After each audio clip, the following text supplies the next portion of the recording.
Good evening, ladies and gentlemen. It is I, the Mighty Mage, and welcome back to another session of Fail PG. Tonight, we have Sergio playing the Barbarian Ronnie, and we have Goat playing a mysterious, bandit leader. Once again, we are going down the rabbit hole, searching for hooligans assaulting the poor city of Lagash. Are you ready? If you're asking if I'm ready, I'm never ready. I just do these things and, whatever happens, happens. That's true. That's pretty typical with you. It is my playing style in life. What about you, Goat? Is you ready? Yeah, I'm ready. And just for anyone who was wondering, due to unfortunate circumstances, the boss could not join us tonight. There's just some things in life that you cannot get around. And during this time, snow is one of those things. Snow is terrible. Snow is a lovely piece of shit. Yeah, I mean, fiction tries to make it feel, so, whimsical, but they don't show people shoveling it or trying to get to work, It's, Mm-hmm. Or, my anger and rage when I'm out in it being buried like half up to my neck and almost getting ran over by a plow. True story, by uh, the way. oh, wow. I mean, with the contrast, between your skin shade and the snow, I'm surprised I didn't see you. That is a long story. I will tell you about that later. Well, It was not a good day for me that day at all. But, shall we begin? Yes.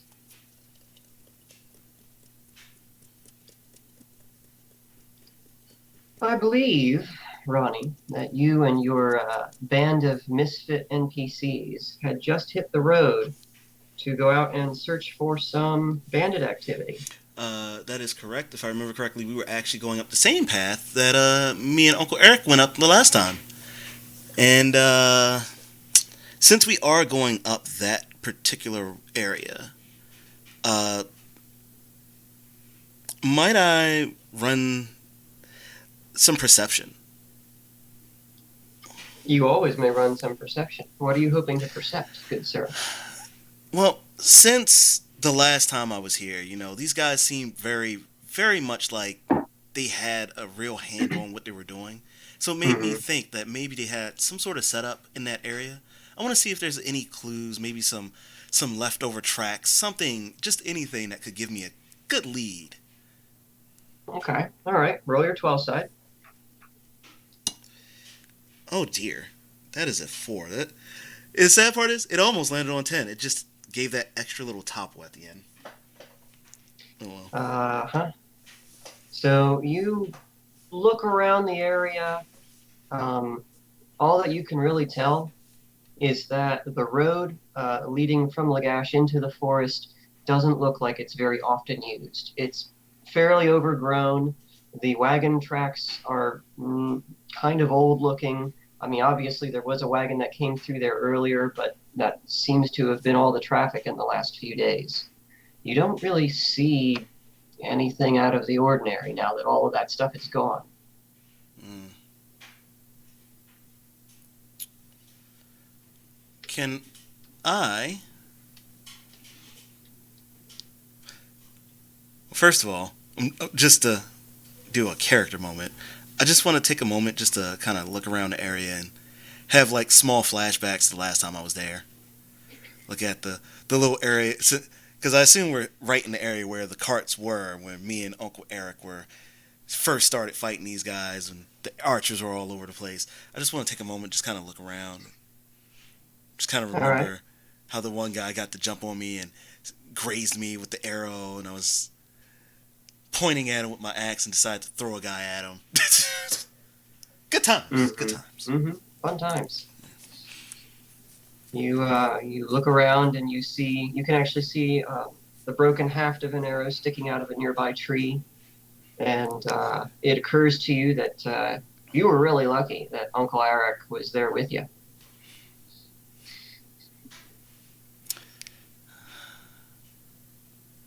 I want to walk over to the arrow in that tree and just yank it out of the tree. Okay. You now have a broken arrow. Yeah. I don't want to keep it or anything. I want to take a moment just to take a look at it, analyze the craftsmanship, see if there's anything different about it, if they're using different tips or anything like that. Interesting. All right. Roll 12 side. You're not a ranger or a hunter, so let's see if you can tell anything useful about the construction of this arrow. All right. I got an 8 that time. I'll take that. That's what you needed. So you examine the arrow, and you notice that the shaft is relatively thin. Looks like it's made from common wood, probably some kind of oak or something that's readily available around here. The tip is one of those sort of barbed varieties, angular but kind of broad-headed with barbs on the end. And you recognize this from your own time spent hunting with your father and your brothers and sisters and uncles and aunts. This is a hunting tip. This is not something you would typically use to kill other people, or at least not armored opponents, although it would be quite devastating against unarmored opponents, since you can't exactly remove an arrow like that without causing severe damage. Well, isn't this a bit strange? Take another look around the area, see if I see anything else that just seems out of the ordinary or just screams out to me now. Roll another 12. And this will be my last perception check regardless. Mm. Holy crap, that one's a 12. Natty 12, baby. Nat 12. All right. All right. We don't get those too often. These things usually hate me. These are the metal ones? Well, yeah, it's the metal ones, but I just mean 12 sides in general. They usually hate me. They usually do.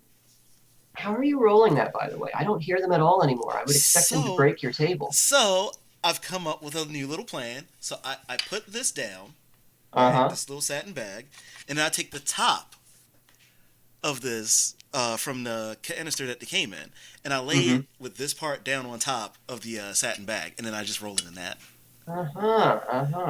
Nice. A temporary fix. All right, so as you wander back to the general area where you think the carts were the last time you were here, you notice a little ways up the road and off to one side some foliage that looks like it was trampled along the side of the road. And as you approach this area and you look at it a little more closely, you can see a pair of thin wheel tracks that veer off sharply to one side and through this tattered shrubbery and disappears into the woods. Well, isn't that a bit unusual? Hey, Al, come here a sec. What is it? What's up? Check out these tracks. Oh, that's interesting. They look like tracks. Do you notice where they're going, though? That's funny. The road goes that way. Why do they go that way? Why, indeed. Let's take Maybe they got lost. Maybe not. Let's take a gander at these little babies. Maybe flank left with Lim over there. I'll take Kate here. We'll flank right. Try to keep whatever this might be in the middle of us. Eh? Okay, if you say so. Cal signals to Lam and Cade, and they kind of loosely form up the way you suggested, and all of you start slowly advancing, stalking through the foliage. Goat. You are at your little makeshift camp when a sentry runs up to you and whispers into your ear. They might have found someone on the road, maybe someone with valuables.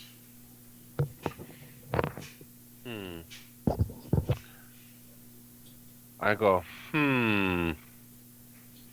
that could be interesting. I send my two archer. Well, I have a band of five, but I send two archers as scouts. I tell them just to, um, you know, for recon. Recon as in just look and don't engage, or what? Look and don't engage. Okay, all right. I've never seen a person play bandits so very Okay, no, military-esque. bandits are stupid. I didn't say Bandits that, are but you completely played them stupid. very military-esque as opposed to Okay. like actual bandits. Like Ooga How do you Booga. know? Maybe they are military bandits. Ooga Booga, they're like, oh, let's get them. I didn't say Oh. that. There's a difference between bandits and barbarians. No. I was thinking more of the follow them to this point, rob them when they hit the shadows, disappear, no, no ands, ifs, or buts, kill everybody, and get out of there. Well, smart bandits live to spend their gold.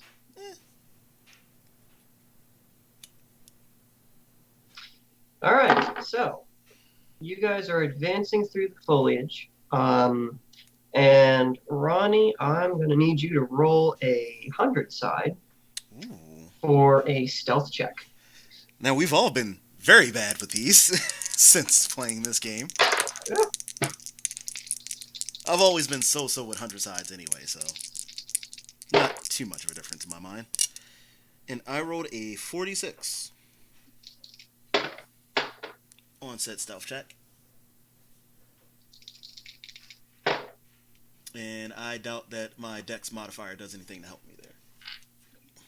No, it doesn't really do too much for that. Okay.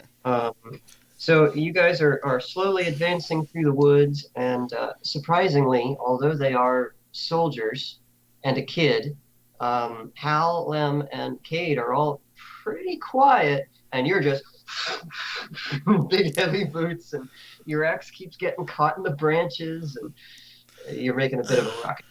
For the love of... And roll a 12 side to see if you can perceive anything unusual at this point, because you've traipsed a few dozen yards or so into the forest at this point. I rolled a 6.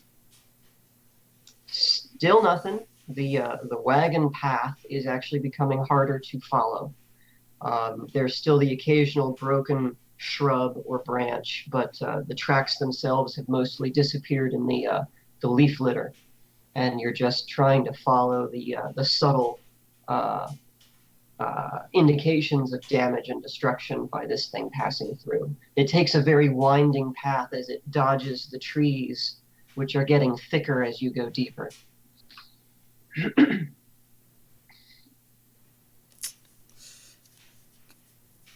think I'm going to take a moment to stop. Walk out. Just first I'll signal to Cade, wait here. I'll throw a signal over to Hal and Lem to, hold their position. I will take the risk of walking out into the open just to see if I can kind of get a fix on how the path is starting to turn within this brush of trees, because since it's going to be that much more to deal with, it'll be easier to, at the very least, because I'm sure there's going to be some point where it forks. I don't want us to take the wrong path. Might as well just make sure we go the right way the first time. All right. So you step out in the open through the leaf litter. You're now quite visible as well as quite audible. And roll a 12 to see if you can just continue to follow this path. 7. You can faintly still see the indications of like broken branches and crushed shrubbery ahead of you, how it sort of winds around a stand of trees and plunges ever deeper into the forest. Alright. I'm going to follow that along. I'm going to give them the signal to just keep following. I'll stay in the center, just in case.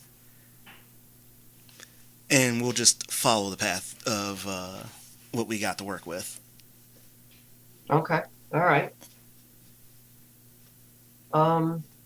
Goat, one of your two archers returns within, 20 or 30 minutes Mm-hmm. and tells you that there is at least one, probably two, uh, armed strangers wandering through the forest in the general direction of your camp. The they had a hard time seeing. They could only really see one person, but that person kept making hand gestures to someone else that they couldn't see. So there's at least one more person somewhere in the forest, maybe more. And this one individual that they could see looked heavily armed. Uh, might be a scout or a mercenary from Lagash looking for you. Huh. I'm like, all right. It looks like they come prepared. I say, uh, engage in engage in plan. Boom boom. Playing Boom Boom. Yeah, Wait, boom have you boom. been listening to me play Monster Hunter with Fox and Mezzo? No. That's literally what we say every time we go to blow up a monster's face when they go to sleep. Okay. Are we gonna go boom boom? Are we gonna go boom boom? Or are we capping? Like that's literally what I we tell say. my men I tell my men to set the explosive traps along the perimeter. Explosive traps. Yeah. All right. We have a okay. Explosive traps. I'll allow this. I will say that gunpowder is a really new and kind of a novelty item in this world, not Yeah. often used in military capacity. But we'll say that you've got They're pretty a primitive. small container of something. Okay. All right. Okay, I'm thinking too hard. All right. Yeah, and okay. I guess. All right. I changed some plans. Um. I tell my one bomb expert to set the um you know The boom boom. yeah boom the boom boom with some a few mines and some explosives on the tree. Okay, you've got one container of the stuff I will give you. Oh, like how big is the container? I don't know, like, yay. I would say it's like a small barrel or a bucket or something like that. Oh, oh, in that okay, all right. In that case, um, okay, I tell him just make one giant landmine. Okay. Well, not it was not going to be triggered based on stepping on it, obviously. Hmm. But like I tell my men to when they get close enough, my archers with like look a flame arrow to shoot the little the Okay. fuse when they get in Okay. position. All right. And your bomb expert, as you call him, says, Yeah, "Okay, yeah, I can do that." And he's kind of like twitchy and spastic, but you would be too if you dealt with really primitive early explosives. yeah, He's got no eyebrows, like his hair is a mess. yeah. He picks up his little bucket of whatever this stuff is, explosive, and where do you want it, boss? uh, oh man, I tell him oh that'll be too obvious. I don't want to make this explosive obvious. Something that It is can't. worth noting that not many people in this world would recognize a keg of explosives for what it is. But Oh, okay. this is like a really unusual item to have. The materials to make it are pretty rare. It's not used often. Okay. You Uh, might be more likely to find stuff like this in mining more than anywhere else. oh, okay. All right, I'll put it underground. Yeah, somewhere they'll come across during their path. I'm like, all right, this is a good spot. I tell my men to dig a hole really quick and then cover it up, and have a fuse sticking out, not obvious, like somewhere where if I do the signal, they'll Mhm. shoot Okay. a shoot like a arrow with a flame on the tip. to Mm-hmm. hit the Mm-hmm. fuse. Yeah. Okay. All right. So your men quickly dig a small hole, and your explosives guy sets the bucket down in there. He scoops some of this powdery substance out. They pour dirt over the top of it, and he just kind of lays this powder on top in a sort of pool for the archer to shoot at to set the whole thing off. It looks pretty crude, but from a distance, all you can really see is it just looks like a little bit of ash or something strewn on the ground. Hmm. It doesn't look like anything obviously dangerous. You can see there's like disturbed earth around it, but other than that, that's about it. And we'll say that you've set it not exactly in the middle of your camp. It's a little bit closer to the edge in the general direction of where these Mm. people are approaching from. So, Ronnie, you guys advance a few dozen more yards through the forest, and roll a 12 for me. Actually, no. You Yay! know what? We don't need to do that yet. Okay. I will say, just for the sake of this, you smell wood smoke. Very faint. But you can kind of smell it. I'm gonna stop for a second. Just kind of take a whiff in, see if I can figure out where that's coming from. All right. Roll a 12 to see if you can figure out what direction it's coming. God, that is a 3. None guy. Nope. All you can tell is you smell wood smoke.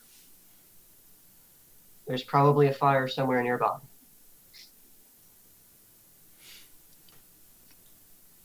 I'm gonna kind of just continue along the path, knowing that I can smell it, and just see if I continue to smell it as I'm going down. If so, I'll try to see if there's a way I can faintly pick it up and follow it. Right. Could be somebody who might have helpful information. You keep traipsing down this path. Don't really see anything. The smell doesn't really change. It's just still there, but sort of faint. So it's You definitely do closer start to see back. a little light filtering through the trees, some couple hundred yards ahead. Maybe the trees are thinning out a little bit in that direction.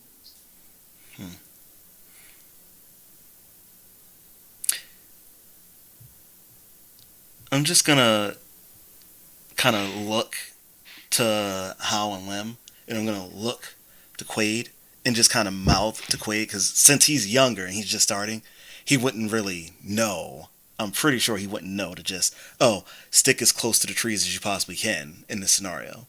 So I'm just gonna mouth to him, stay to cover, and then keep walking down the path.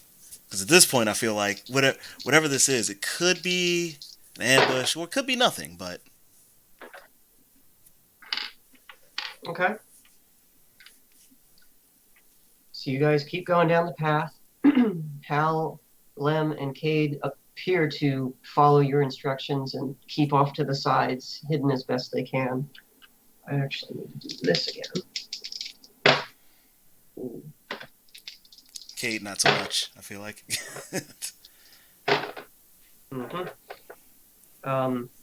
As you are advancing down the path, suddenly there's a loud snap to your left as Hal trips over a large branch sticking out of the ground and falls flat on his face. And then he said, sorry.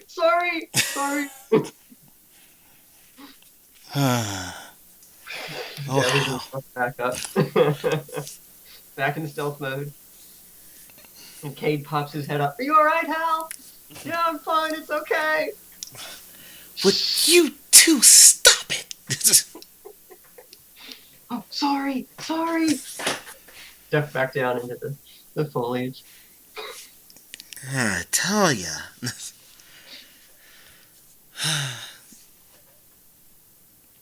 I want to take one more moment, just kind of look around, see if I can't really pick up on anything with that wood smoke. Like, I know it's faint, but I want to at least know if it's behind us faint or if it's more to like our west or south. faint, Yeah. or west or east, I should say. You really can't tell at this point. And even like figuring out cardinal directions this deep in the forest is challenging. You don't have a good line of sight to the sun, so you can't really be sure what direction you're facing at the moment. Mm.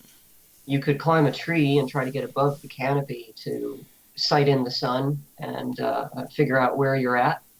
These trees, though, in this forest are pretty tall and there aren't a lot of handholds. It would be a bit of an adventure trying to climb one. Hmm.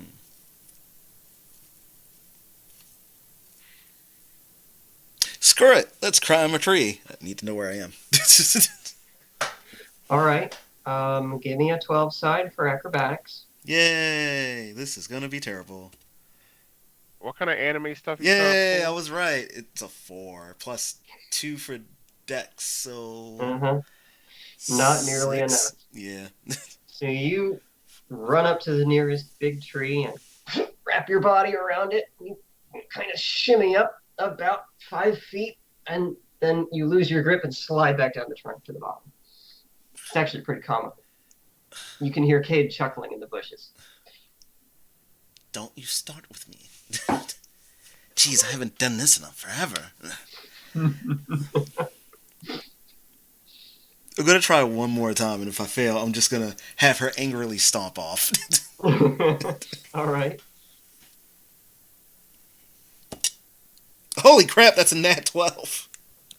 Apparently, the dice didn't like the idea of her stomping off angrily. All right. So you square your shoulders and you limber yourself up and you charge down at this tree and you leap almost cat-like and grab onto the trunk, and rather than stopping for a moment like you did the last time, you just keep going as fast as you can, grabbing the thing and moving forward. And you actually manage to get, oh, we'll say a good 15 or 20 feet up the trunk before you start to lose your grip. You can start to see over the canopies of some of the smaller trees in the area. There's still plenty of trunk up for you to go, but you're not going to be able to get any higher than this.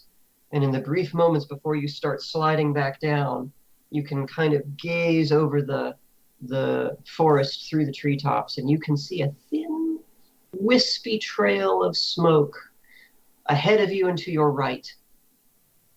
And back down the trunk you go. Roll a 12 to see if you take any fall damage when you get down. Probably going to. Knowing my luck. That looks like a 7. You manage to land and roll through the leaf litter and don't pick up any injury. That was luck. That was luck. The number 7. Always on my side. You keep praising this die, and you know it's going to turn on you. I know. So, as I come down, I'm going to kind of look off to the side and just kind of give them, like, the same, like, I'm just going to mouth the same thing before, just stay to the trees. And I'm going to, actually, now that I know where the smoke is, I'm going to head off to the right of where we are, just so I'm really curious to see what this smoke patch is. If it's somebody in trouble, or, maybe it's just somebody who's been wandering around the forest and kind of knows some things. One way or the other, right? All right, so you guys start traipsing off in the general direction of this wisp of smoke that you glimpsed. You're still kind of out in the middle, stomping through the underbrush, not really bothering to be quiet. And your compatriots, as long as they're not, tripping over roots and stuff, are reasonably quiet. Goat, the second of your 2 scout archers that you sent ahead, returns to you now and confirms that it is at least 3 people, in fact, who are advancing towards your camp. All of them look like they are armed. One of them looked like a soldier from one of the big cities. Armor, shield, spear, the whole kit and caboodle. The other one looked kind of like a kid. He's not sure what's up with that. And they are almost coming straight for your camp at this point. very cautiously, like they know there's danger in the area. Okay. I tell my men to wait here and hide. I'm gonna dress like a townsperson and pretend I'm their friend or something, and act like, well, pretend I'm like in distress. Okay, all right. Even, Fortunately, in your line of work, you have ready access to all manner of peasant clothing for yeah, disguises. yeah. So you can do whatever you like in that regard. Right. Well, I make my way down to the road, um, and running like I'm in trouble or something. Okay, so you start running out of the camp in the general direction of these folks, following the really faint wagon trail uh, that you guys left not too long ago. And within just a couple of minutes, you stumble upon Ronnie following the same trail, going the opposite way. What you doing? I go, oh, help, help, and then oh, Miss, you look like a very unusually strong woman, and you merry fellows. Um, I my village got attacked by bandits. I just, they took everything. I mean, we're just Okay. oh man, it's like our crops. So, I'm gonna ask to the GM here. Are anybody out in the open right now, outside of me, when he comes to those streets? Not immediately, although I am going to have to roll to see if Cade does a Cade thing and pops up. Yeah, he does. As soon as he hears the stomping through the underbrush, he pops his head up out of the foliage and is in full view when this stranger comes stumbling through the underbrush towards you. I'm gonna try to play this the only way I can right now. Mm-hmm. Since Cade already popped out, I'm just gonna let him stay out. But I'm gonna try to like take my right hand and kind of behind my back Mm-hmm. and signal to Lim and How to just stay put, say nothing. Okay. All right. All right.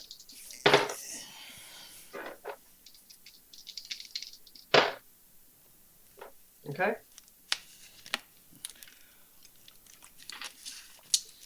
Now then, as far as this is concerned, hold on now, there, stranger. You be babbling quite a lot there. What do you mean? Is there a village Well, out this way? yeah, it's I mean, they finished destroying it already, but I, I don't know. They might come back. They threaten to come back if I don't, Now, if they left your village and attacked it already, maybe this is them here over at this campfire that I've been following. You see, we're a little bit lost in this forest here, and we've been trying to find our way. Kate, come here. Cade comes over to you. And go. I will say, as you're standing there, sort of babbling, trying to keep this gal going on, you do perceive out of the corner of your eye another figure hunched over in the bushes off to one side. You can't really make out who or what it is, but you know that someone is there.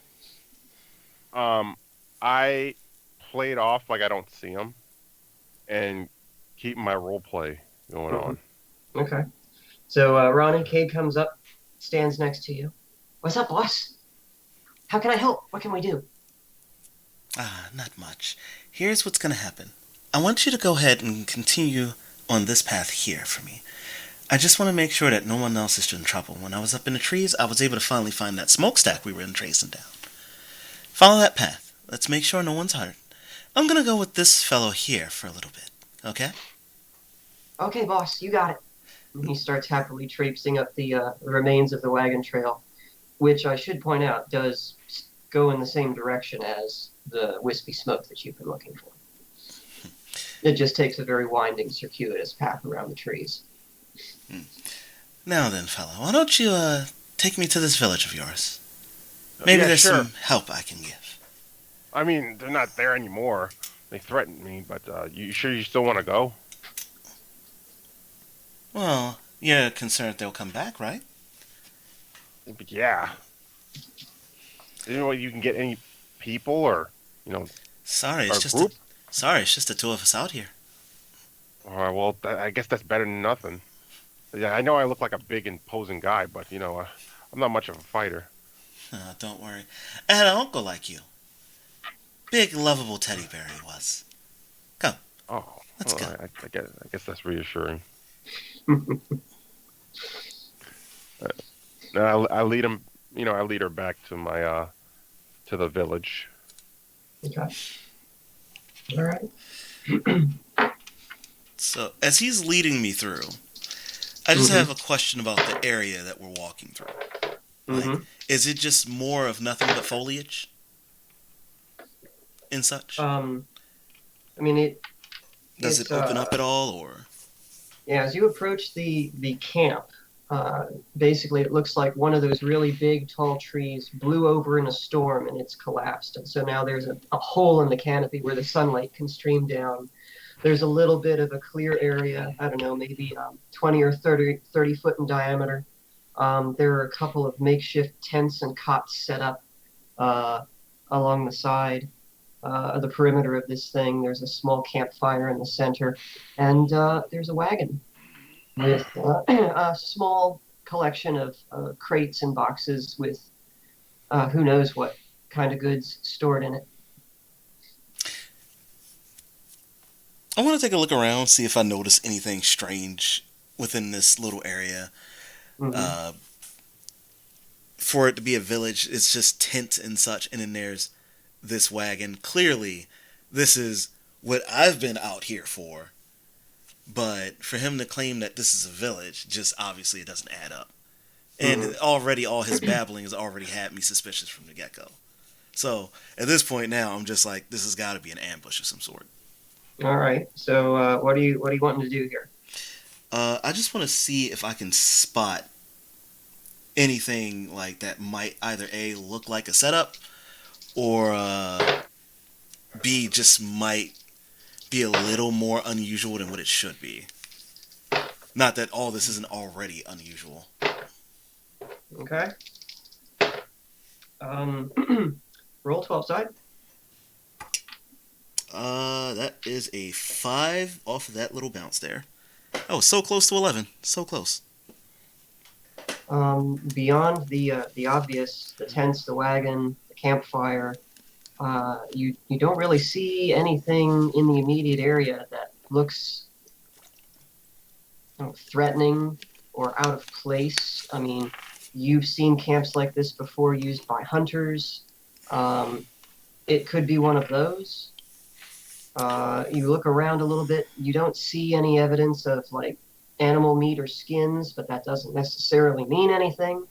And as you look around the perimeter, you don't really see much of anything odd about the trees or the surrounding area.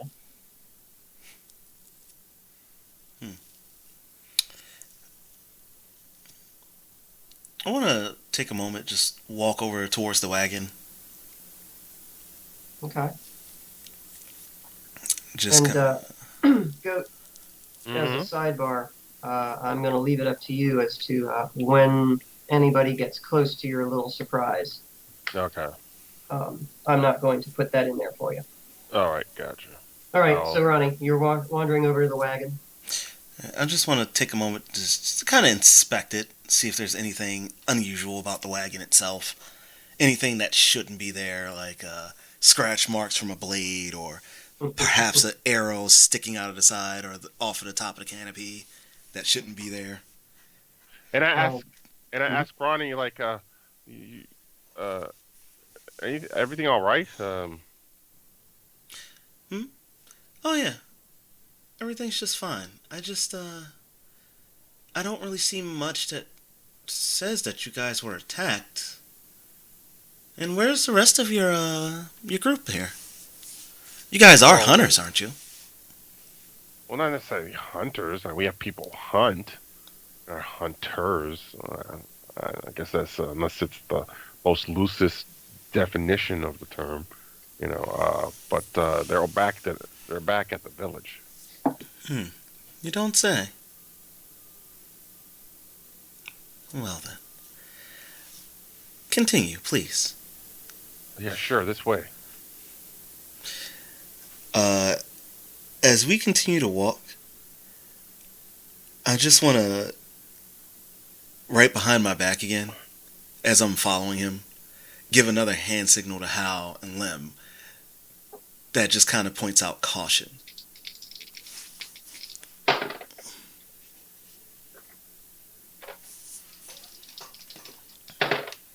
Okay.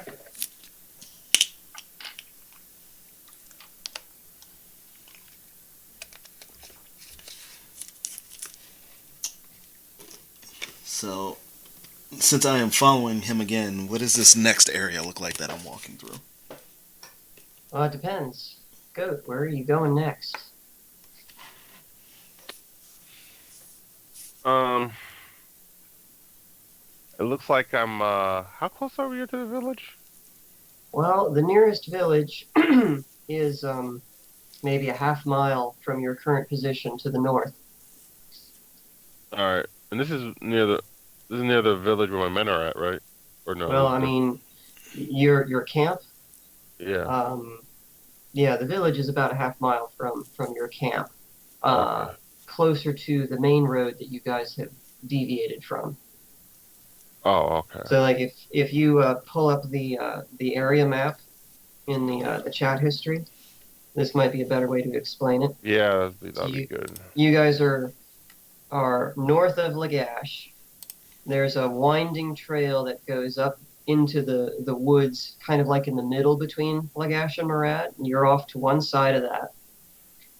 And then there are little villages dotted along that road that winds through the forest here. And so you guys are about a half a mile south and west of the nearest village along the main road.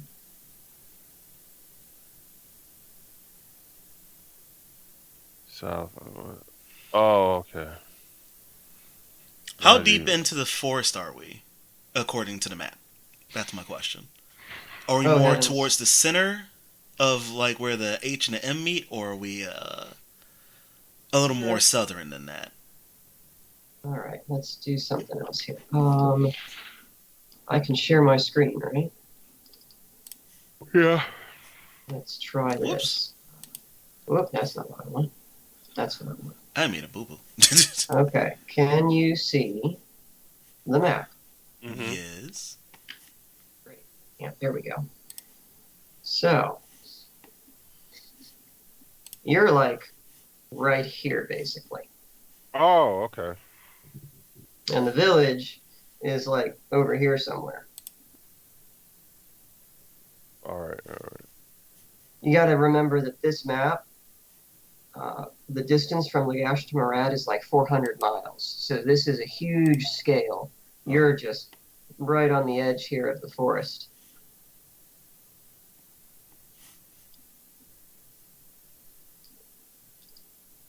So, does that help? All right. Okay, we're walking, and okay, our camp is near the village. Mm-hmm. Um. All right. Wait, did I?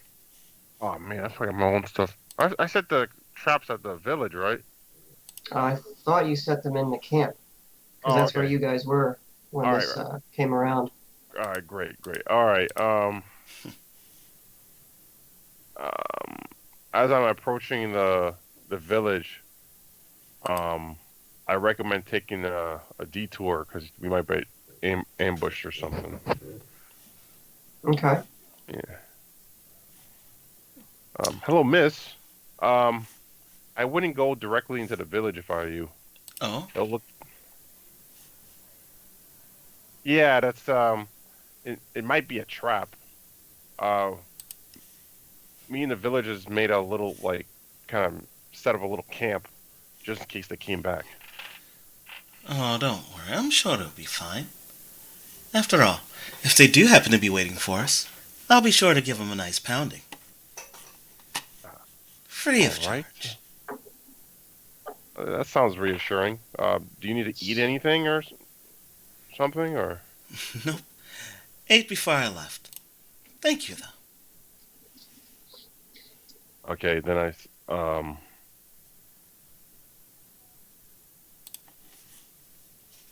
one of my archers are following me, and I make a little hand signal Mm-hmm. saying Plan B. Plan B. What is Plan B? um. Well, I have two soldiers to come and kind of block the path, and my archers will start firing at us. Okay. Now, Yeah, getting us to go the wrong to, diverging us to the wrong. I think I only have two archers, so one of my archers and uh two spearmen. Okay. All right. okay.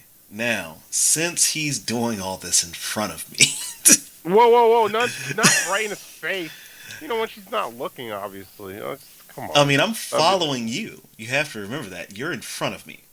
Yeah, you've been making some subtle hand gestures this whole time, Serge. So Yeah, Yeah. yeah, I, I was no. going I to have to let say, him have the Yeah, opportunity to do one of his yeah, own. sure. If I fair had to, enough.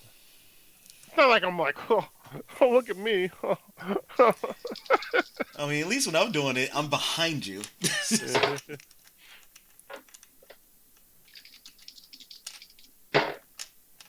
However, it's worth noting that every time one of you's made one of these hand signals to try to communicate with one of your compatriots, That I have you've to been, roll to see if they understand what you're trying to communicate. Yeah, I which makes understand. sense. And Goat, you make the gesture for Plan B, and a few moments pass and nothing happens. Oh. Oh boy. Um. Well, that's Uh, unfortunate for you. Oh man, there's no plot armor here. Um. Yeah, there's never any plot armor involved when you're dealing with dice. The dice is the plot armor. This is the plot armor. Actually, as you're kind of looking around, wondering where the heck your guys are and why they aren't implementing Plan B, Mm, you hear some kind of commotion back the way you came towards the camp. mm. Might be shouting or something like that, carrying on. Oh, I'm like, oh, what's that? Uh, it sounds like my people are in trouble. Miss, what's your name again? Roni? Ravioli? Ro It's Ronnie. Ronnie? Oh, Ronnie. Oh, yeah. Sorry about that. It's like, yeah, I gotta go. I don't know about you, but I'm gonna go back to my camp. I'll meet you back if you want. If you want to follow us, whatever. Sure thing. I'm gonna Oh, let him go ahead of me, and then Mm-hmm. I'm going to slowly follow him. Okay. All right. So he's charging out ahead of you and starts to get progressively further and further away. Um, Goat, mm-hmm, when you get back to your camp, you see that all of your men are still there where you had left them, mm-hmm. uh, and they seem to have captured three other strangers. Uh, three of Ronnie's crew, or just three strangers? You recognize the boy that she sent down the path by himself. And they currently have him bound and laying on the ground face down, and he's protesting rather loudly about this treatment. Mm. The other two figures you don't recognize, but one of them is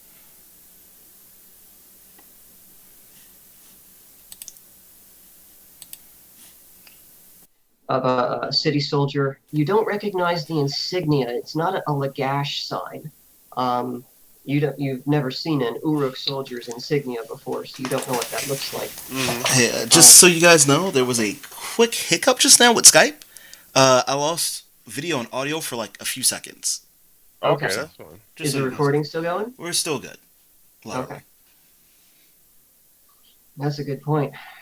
We should all probably have uninterruptible power supplies on our systems. It's not even a power supply thing. It's just a Skype thing. I've really gotta research something else that might be able to use NDI setup for OBS Mhm. outside of Skype. I just haven't had a chance to sit down and test other things yet. Oh, So no worries. I've got to pick a day for that. So, any suggestions that anybody has for that, please let me know. All right. So the two soldier type people have also been bound and are sort of kneeling in the dirt next to the boy. They've been disarmed. Their weapons are kind of piled up in a heap off to one side. And as you approach, Goat, your second in command grins broadly at you and says, "We got to jump on him, just like you said." Oh, I got dude. I'm like, I don't. You idiot. Yeah. What do you mean? I thought this is what you wanted to do. Isn't this why you had us hide and ambush? Yeah, but I'm like, dude, look. I was like, I said, screw it. I take my outfit off. I said, and then one of my archers comes back at Ronnie and just pushes her. I said no, and then my archer just shoots the little fuse. She's like, oh no. You want me to roll on that? You want to have. So first of all, how close would I even be if I slowly? Yeah, that's followed the him thing. You said you're following me. I don't know how close. Yeah. I'm trying to think of the range or something. She's a good ways away at the moment. Actually. Because I'm thinking, because he went storming off. Ronnie, roll a 12 side to see if you are close enough to see your compatriots bound and tied on the. That is an 11.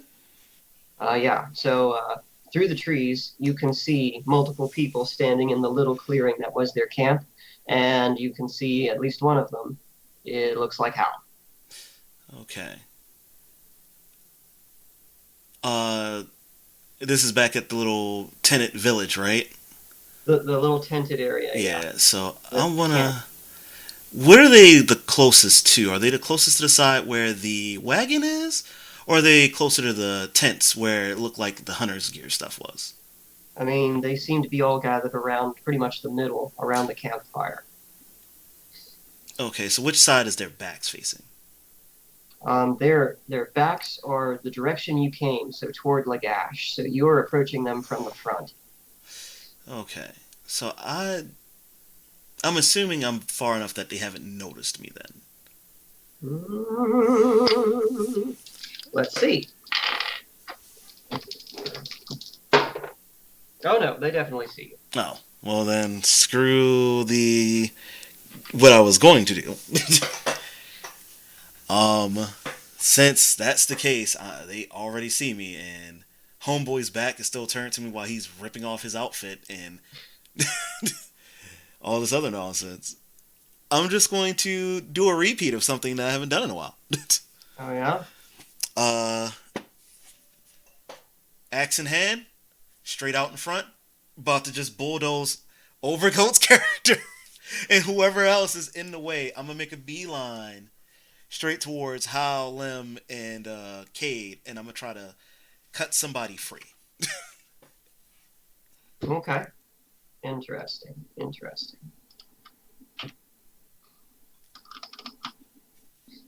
We'll start with a 12 side, and Goat, roll a 12 side of your own for a contested strength check. Oh man, to see if you can bowl him over. Man, I almost lost my dice just now. Don't be throwing your dice away. I wasn't trying this time. Oh, you said 12 side? I almost said 20. Ooh. Oh, he probably won this. 7. Yeah, he won this. Well, wait, hold on. You said contested strength check, right? Yeah. So what's your strength roll? It's a 2, but if we're doing the modifier, that's +5. Do I have that's strength? Even. I don't. Unless he has I don't a modifier. I don't even know my stats. I didn't even roll for him. No, you didn't. But that's okay. Ronnie, you charge forward and try to bowl him over and bounce off of him like hitting a tree. Oh, so he definitely has a modifier, and it's probably about as high, if not higher than mine. Good to know. It's pretty close. Jeez. Unfortunately, that's gonna sort of cancel out the other action you were attempting to take. Exactly. And I'm gonna need you guys to roll 20 sides for initiative now. Yeah. Okay. I am not having the best day with this today. That was 17. That was a 3. I am probably last 17? In line. Wow, what a 17. Ronnie's a 3. Oops.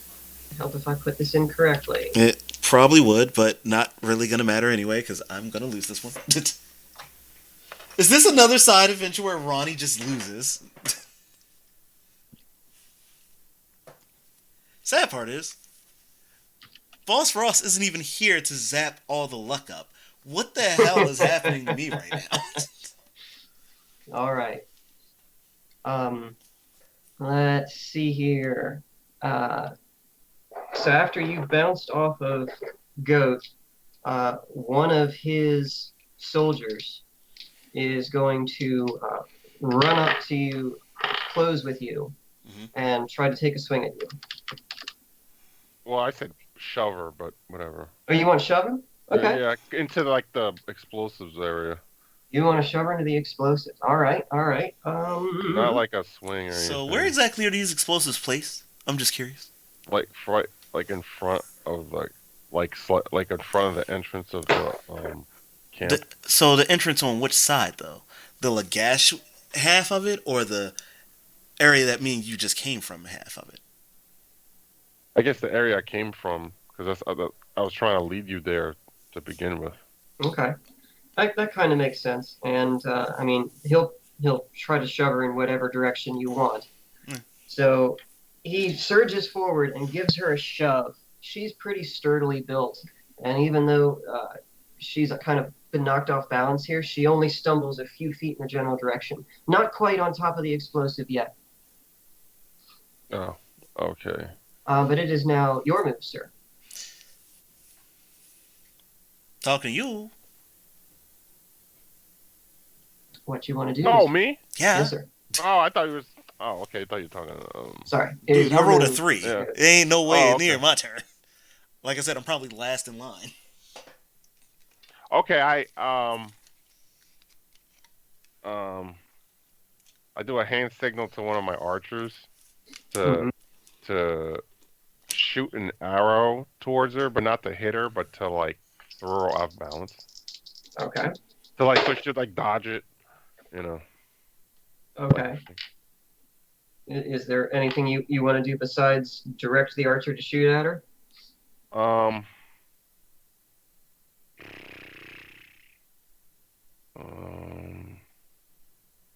thinking her position in mind. She bounced off me, and the guy pushed her, but she barely moved. How close am I? What's my proximity to this? Now you're maybe a little more than an arm's length away. Oh, in that case. Maybe 2 arms lengths since your buddy shoved her in the direction of the explosives. Okay. Okay, the explosives should be right in front of me. Well, then I shove her into position myself. All right. How you want me to roll for that? Yeah, that'll be a 12 side, please. And Ronnie, roll a 12 to see if you can counteract this at all. I got an 8. I rolled a 2 again. Yeah, I'm not. Oh boy. What is this? He gives you a hearty shove, and you try to brace yourself, and he just throws you backwards. What is with all these bandits being stronger than me? They're not all stronger than you. You just have really terrible luck right now. You used it all up with your perception checks earlier. Must have been. Let's see. I need to do this now and see how close you are to being on top of the explosive pile. You're really close to being on top of the explosive pile. You're not exactly standing right on top of it, but you're pretty close, probably within the blast radius. Okay. So, quick question. Mm-hmm. Since he is like right here in front of me, right? Shoving me or whatever. From the position of where I am to where Hal, Lem, and Kate are, what is the distance and also what is the angle? Okay, so they are basically pretty much in line between you and your compatriots. So you'd have to go through these guys in order to get to your buddies. And I would say that the distance is, I don't know, maybe 10 yards or less. I mean, you're right at the perimeter of their little camp, and the camp is like 20 or 30 feet across. Okay. No, that's all I need to know. Sounds good. All right. Let's see. Goat, one of your other soldier guys This one with a nasty-looking pike steps forward. He's fixing to skewer Ronnie unless you give him some other kind of direction. I just do like a hand gesture like this. Yes, and he completely understands. And I tell him to like just do a faint swing so she'll get into position because she's gonna dodge it. She's not gonna let the thing hit her. So you do your hand gesture, and he kind of tilts his head and cocks his eyebrow. He's like, "What?" I'm like, oh boy. He's not the brightest candle in the set. And I just like, oh, whatever. I go like this. I mean, kill. Uh-huh. And then he tries to swing Right. at her anyway. I'm like, okay, all right, I'm gonna. He's gonna swing at Ronnie, which is completely ineffectual at this point because he's lost the element of surprise, and he goes, and Ronnie just sort of sidesteps. Okay. What did she sidestep to? Ronnie, roll. To be fair, she is ignorant where everything is. Yeah. You've got that coin flip thing, right? Yes. Let's flip a coin. Heads, you step closer to the explosive. Tails, you step away from it. Okay. We're gonna use this one today. You got the side with the 100 and the side with the boats. Which side would you like to be heads? Let's make the 100 side the heads. See, you're a man after my own heart. The trolls continue! And it is tails. All right. So, what's next? Here. Sorry, you rolled what? Tails. Tails, so you got closer, right? I think that's what I said. I was just told to flip a coin. I didn't hear what the particulars of said coin flips were. I think that's what I said. Yeah, tails closer, heads further away, because heads is always means usually your favor, right? Yeah. Depends on. Right. I was gonna say depends on who's calling it. Yeah, I don't know. She took a step. We'll say she took a step towards the thing. Yeah. And Ronnie, it is now your turn. Really? Don't say. Okay. I do say. So, with me now realizing that there's something weird going on, like I'm being pushed, and I'm being like pushed back, but there's no malicious intent. There's really something weird about this scenario. So since they want me to go back so much, I am going to actually charge. But instead of trying to hit these two people in front of me, I'm actually going to charge past them. And as I'm charging in, I want to throw my hatchet first to create a little bit of separation between these two, just to kind of part them, because I'm not exactly sure of the positioning, but I assume they're in a position where they're kind of like almost side by side or front to back kind of scenario, one behind the other. So if I throw the hatchet, it'll force one to move at the very least, and if the other one gets hit, whatever. But if not, that hatchet should hopefully fly far enough towards that line of people in the back, which I will be charging towards as well. Interesting. All right. How do we want to do this here? Well, I assume the hatchet throw should probably come first. Yeah. Roll 20 side for that one, because that's technically an attack. That is a 20, baby. Wow. The luck came back for one roll. And roll a second one, because you're not proficient in throwing weapons. So I'm going to have to put you at disadvantage on that one. I am A-okay with that. And that one was okay, that landed weird. I'll roll it again. Like, I couldn't tell if it was supposed to be a 14, a 6, or an 11. That was a really, really weird angle. Okay. That's a little bit more easier to tell. That's a 15 for sure. Okay. So you throw this sidearm of yours, the hand axe, forward, and the two soldier boys in front of you kind of panic a little bit, and they try to step back. But you're really close to them. You're almost within melee range already, so they don't have anywhere to go. We're going to say that it's going to strike one of those guys, and a 15 is enough to hit. Let me see here. I gotta remember what that thing is good for. Roll a d6 for damage. D6, you say? Yes. That is a 2. Okay.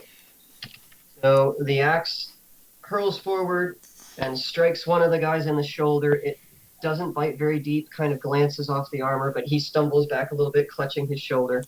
That's enough. The other one is still standing where he's at. He's not going to move. You want to try and bowl past him, huh? Yep. All right, roll 12 to see if you can muscle your way by him. That is an 11. Plus the modifier of 5, so that's a 14. You got him. So you shoulder your way past him, and he stumbles backward. And now the only person standing between you and your compatriots is Goat's character. You're now closing to melee range with him. I am going to take a hard swing this way with the handle, the curved handle. You've already made your attack this round. So you're now in melee range with Goat's character. So we're just in melee range. So there's no continuing my bulldozering or anything. No, you brushed past the other two, but now you're kind of in the way. I mean, you can try another strength check against him if you want to see if you can knock him over. Yeah, I'd go that well for you last. Oh, I can't. Am I allowed to do it? Yeah. It'd be another contested strength check. Yeah. Oh, okay. I'll do it. I was gonna say a move, but whatever. I'll do it. But this is Ronnie we're talking about. I'll do it. Let's go. All right, you can try. That is a 10. Okay. Out of you want me to do 12 or? Yeah, 12 side. Yeah, 12 side. Okay.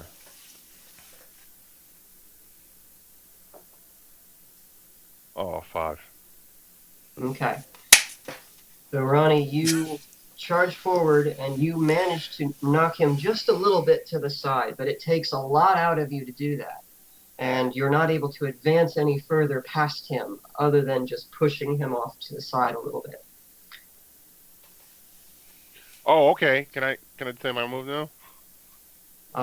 You get to go after one of your soldier boys goes.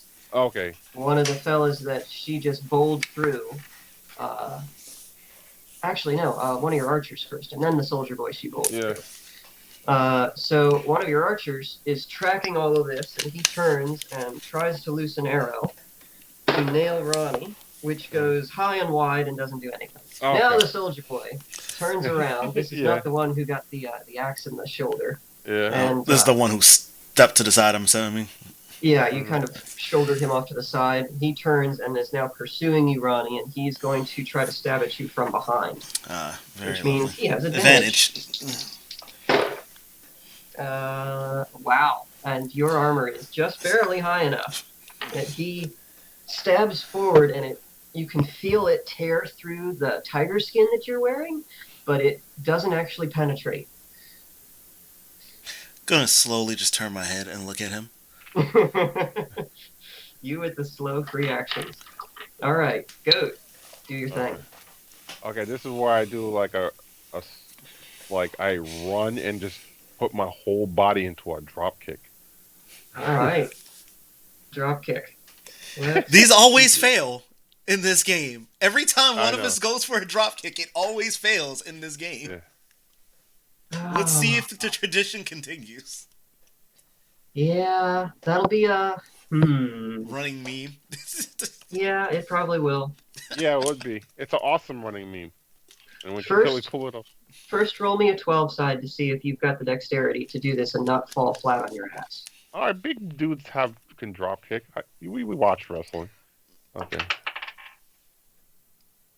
A 5. I'd say nay. That's not going to work all that well for you, buddy. Okay.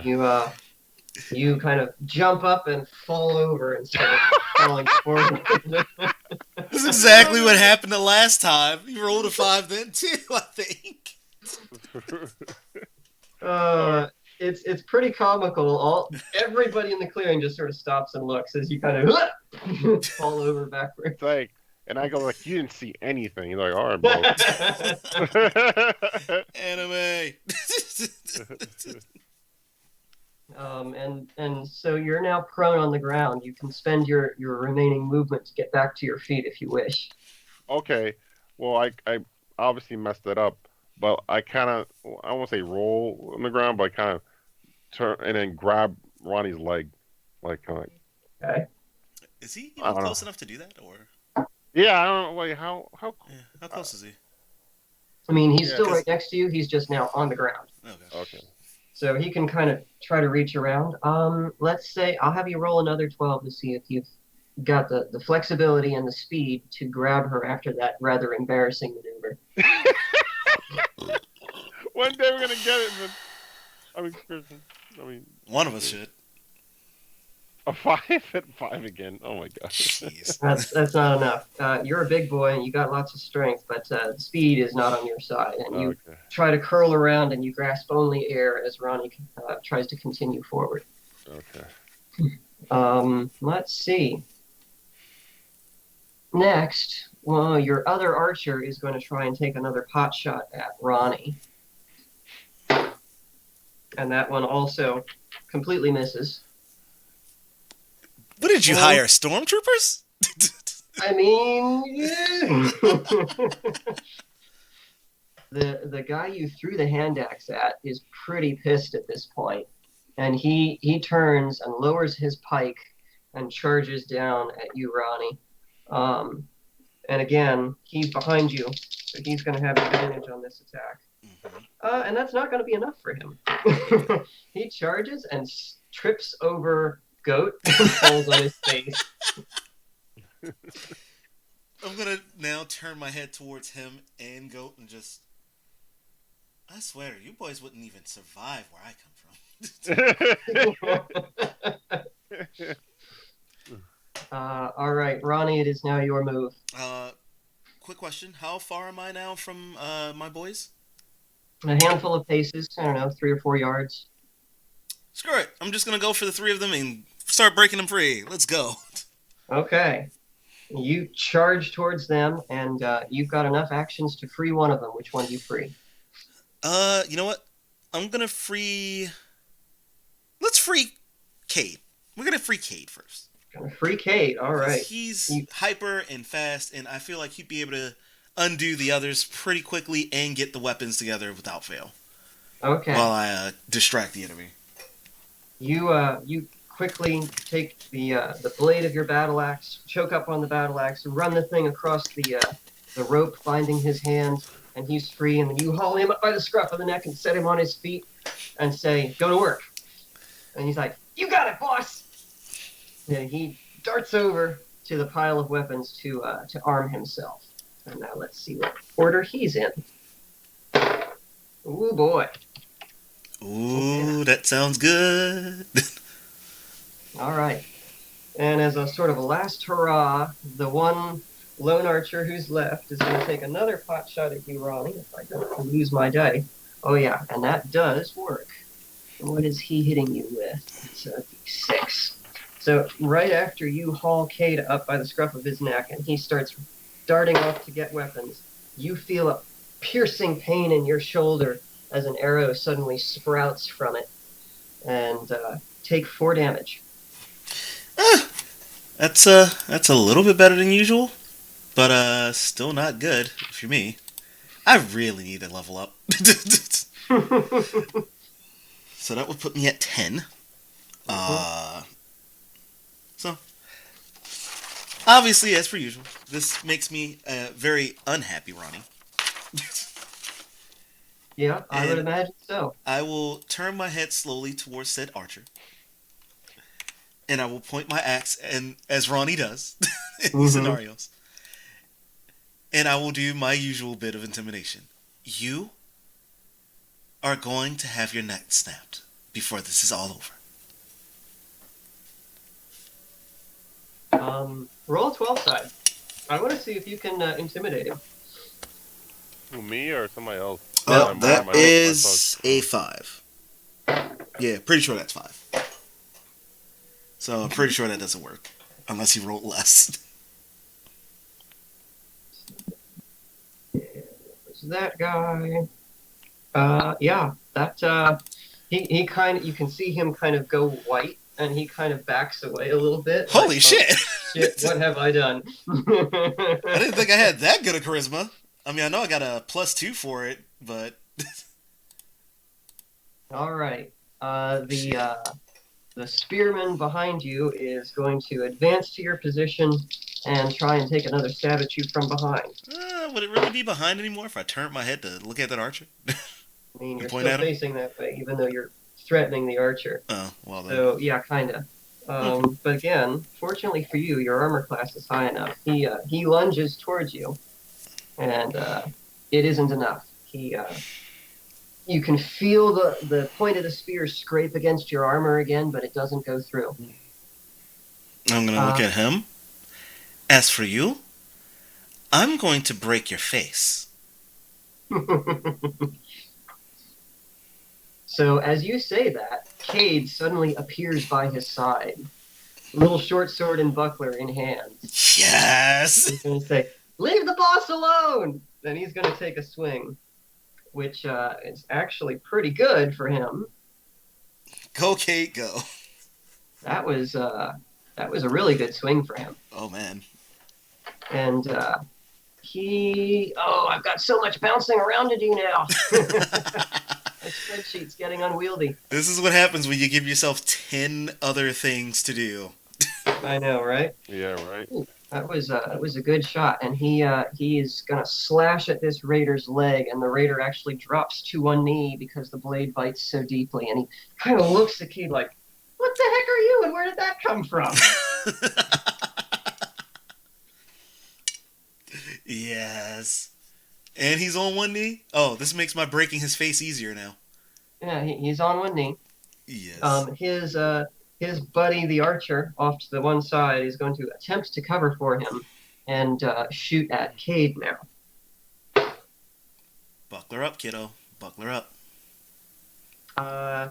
And he lets fly, and Cade sees the archer taking aim at him and quickly raises the buckler, although it's not very much protection. Eh. And the archer looses the arrow, and it just streaks by his ear. Doesn't hit him. Yay for The kid 4-foot goes, Cade. You're all right there, little fella. Let's see. Now, I believe... Goaded is your move. Okay. How far are they from the explosive? They're pretty far now. Okay. They're a good, 15, 20 feet away from the explosive now. Okay, that's. And you're still on the ground, sir. Okay. With a guy on top of you, no less. Try to grab him. Okay, I get up. I'm like, Wait, oh, he's got to get man. the guy off the top of him now, though, right? Because the other guy. No. Did The he guy just tripped over him. Okay, so he didn't fall on top of him. No. Crap. Okay, I'm like, all right. Like, I'm done embarrassing myself. I run to get my weapon, and my weapon Are is you like though? this. Yeah, I'm done. And I go grab my weapon. My weapon's kind of unique. It has like this. It's like a giant cutlass. Okay. Kinda like big, like A big like cutlass. this. Yeah, it's like a Anime cutlass style. yeah, but like this big. It has rings on the back. You know those Chinese. Oh, you know so that wait. Chinese So what you're broadcast- saying is you don't have a cutlass. You have a what is it? You have A a flamberge? no. I was gonna say a dao. Yeah. Oh. Chinese but dao it's not sword. on a dao. Usually is like a kind of like a not spear, a halberd weapon. Not No. necessarily So a dao, or a dai dao in your case, because you're saying it's a giant cutlass. A dai dao is. I'll show you a picture of it later.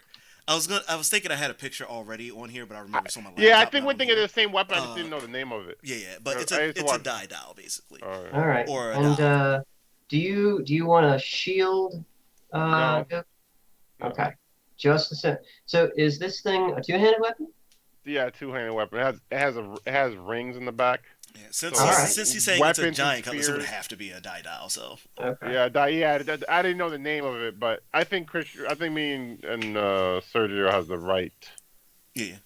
Yeah, like what basically think of the same weapon, but basically it's a curved blade and it has rings, so like weapons get entangled into it. Can you spell it so I can look for this thing? So I have to get my correct spellings in gear. Hold on. We'll do it this way. I might have found it. Oh, okay. Oh, yeah. Yeah. Okay. I know what you're talking about. One of Yeah, those fellas. So it's like a scimitar blade, but on a Right. stick, basically, yeah, Basically. or a very long handle. yeah. I got you. It has rings on the back of it, like Mm-hmm. in the dull side. Mm-hmm. It's made to entrap like spears and stuff. Ah, yeah, yeah, yeah, yeah. Okay, I see it. Yeah, Good deal. All right. I like the fancy weapon. yeah. It makes The other term for those, if you get like a regular dial size blades for them, they're usually referred sense. to as the sword breakers So because yeah, of that's the what it is. because of Yeah. the rings. Mm-hmm. I am familiar with the sword breaker. Okay.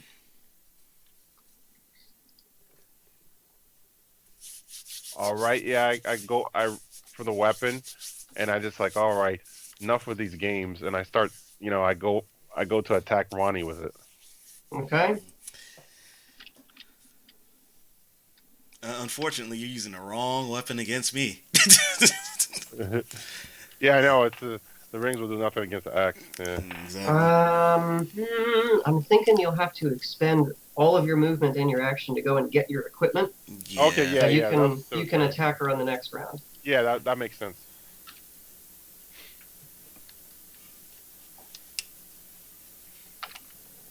Yeah. Introduce myself or something. I'm just adding the die Dow to my list of equipment, so in the future, if we decide to use it, it's in there already. All right. Hey. Great. Okay. Um. So you run off to get your equipment, and the guy who tripped over you stumbles to his feet, and now he's both wounded, enraged, and on top of that, now embarrassed. And Ronnie, he's going to attack you with reckless abandon. Don't they always? This guy's like even more reckless than usual.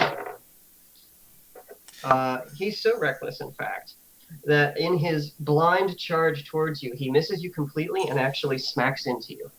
Okay. So since he's smacking into me, can I, since he's using his own momentum to charge and runs into me, can I just push him into the guy who's already down on his 1D?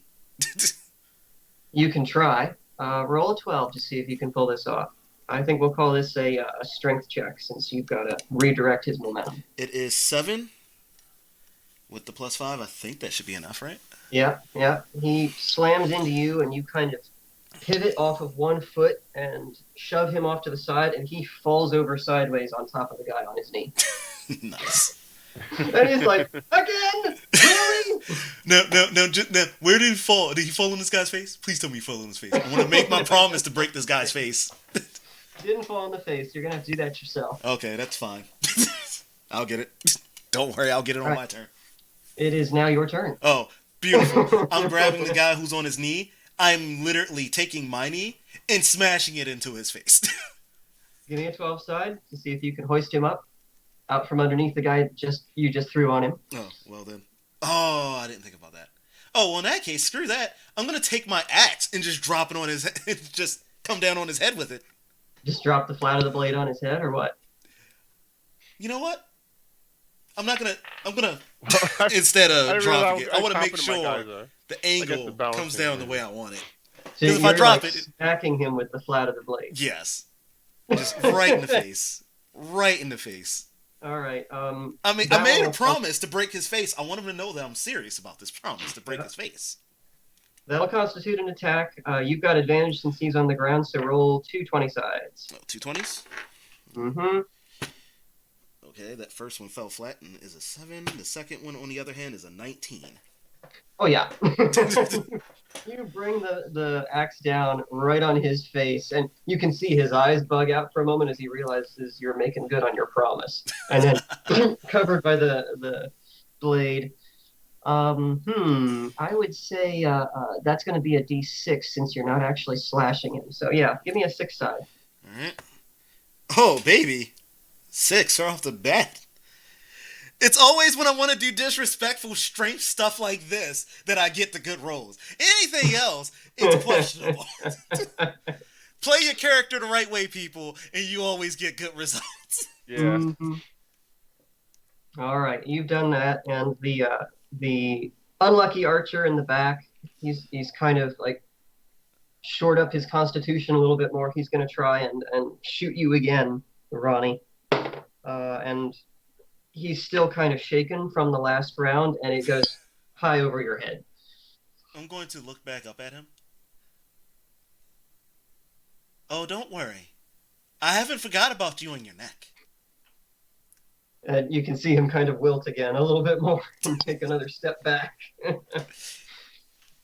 All right, let's see. Soldier Boy number one is his nose is broken, his face is all bloody. He said, "You broke my nose! You broke my nose!" I promised you, didn't I? I'll kill you! Will And you? he struggles to disentangle himself from his compatriot and like leans on his spear to try to rise up. The cut in his leg is making that pretty difficult. He just barely manages to stand up. And he's like, "I'll kill you!" Lifts up his spear and he's going to try and take a jab at you. And it goes towards you and just sort of grazes your side a little bit. Again, bounces off the armor. No penetration. Can I redirect his shot then? If it's grazing off, can I just redirect it back to him? Like back to his sternum? I don't see how you'd be able to do that. It's a spear, unless you grab and shove it backward. Oh, yeah. Yeah, this guy's a spearman. Oh, okay. In that case, can I just, since it's going, is it grazing off? Which side? He's grazing off my right or my left? I'll let you pick. Doesn't matter. Okay. Well, since I assume if he's trying to haggle himself up, he's going to try to aim for whatever the opposite of him is. So I'll assume it's my left. Since he's doing that, can I just pull his spear towards me and clothesline him? Since the momentum's already there. I'll let you take a shot at disarming him by pulling the spear out of his Okay. he's like, I don't mind disarming. I'll take the disarm. Strength check. This one, I think I want to do 100 side. Ooh, challenge. We know how much this dice hates everybody. Mm-hmm. Not just me, everybody. 100 side hates everyone at all times, people. Never believe the 100 side is your friend. And that is looks like a 61. Case in point. Well, the dice loves you more than it loves him. He rolled 100. Oh! Wow. Critical fail. He stabs at you. It glances off your armor. You grab the spear and just yank it out of his hand. And he kind of stumbles forward a little bit and then looks at his hand and looks at you. He's like, "Oh, shit." I'm going to whistle for Cade to slit his throat. All right. Cade is still right next to him, and it is his turn next. So he's going to happily oblige. And that is enough for that. And Cade is really short. He can't quite reach his throat. So instead, he just takes the short sword and runs it into his gut. I take it. And the guy goes, "Oh, murdered by a kid. Of all the ways to go." And just falls forward towards you, Ronnie.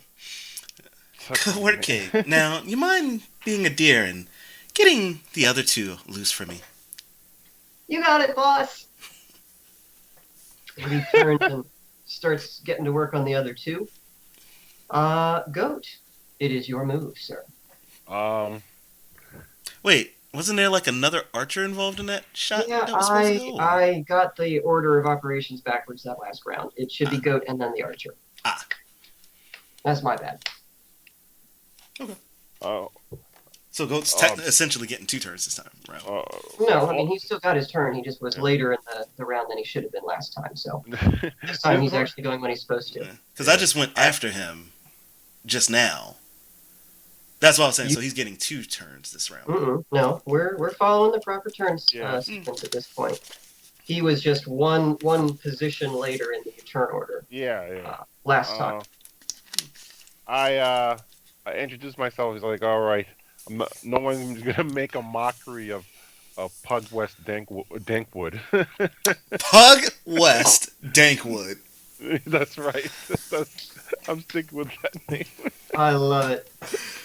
Okay. This now has to be the name of the episode. Boom, boom, Dankwood. Writing that down right now so I don't forget to name it that. Boom, boom, Dank. Okay, I run up to Ronnie and Wood. and um and do a horizontal slash. All right. Roll a 20 side, sir. Really? With a cutlass? What's going on with this? Why isn't this? Wait, a horizontal? What you? Oh, I guess a diagonal one. Yeah, But- that's what I was about to. With a cutlass? Yeah, You sure just you want to do do a it like- diet? Okay. I was going like, if you Yeah. miss, you're screwing yourself up. Like, okay. I'm technically helping you on this one. I'm throwing you a bone. Yeah. I don't do that Yeah, too I'll- often, Goat. I'll hold that. Alright. Okay, that was a bad roll. I got a 6. Okay. That's not quite enough, even with your substantial attack modifier. You swing at Ronnie, and Ronnie, it actually bounces off one of your pauldrons, but you're able to step away before the blade is able to slash across your neck.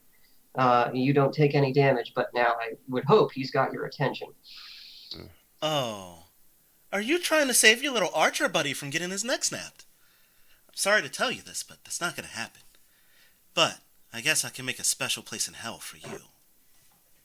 And as you say that, the other archer tries to loose another arrow at you. This also goes frickin' wide. The archers are doing terribly here. Yeah. I'm not even going to look at him this time. I'm just going to point my axe in his direction. Don't worry. I'll be sure to put you on your buddy's spear when I'm finished.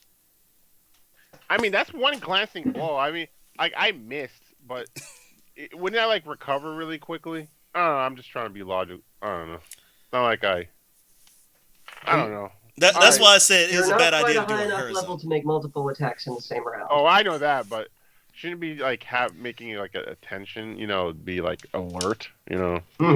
Ronnie likes to do an awful lot of how do I put this? Shit talking. Attempting to be dramatic monologue. Yeah, but like Just you likes to can't really shit like talk. seriously when you're fighting somebody like you don't have time to do Oh, monologue. I know, but talking's yeah. a reaction. Okay. Yeah.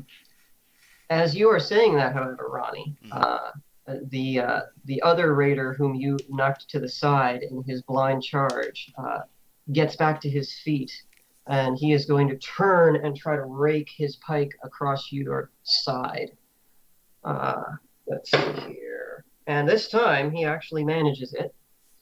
Where the heck did I put my D10? Somewhere on here, there is a D10.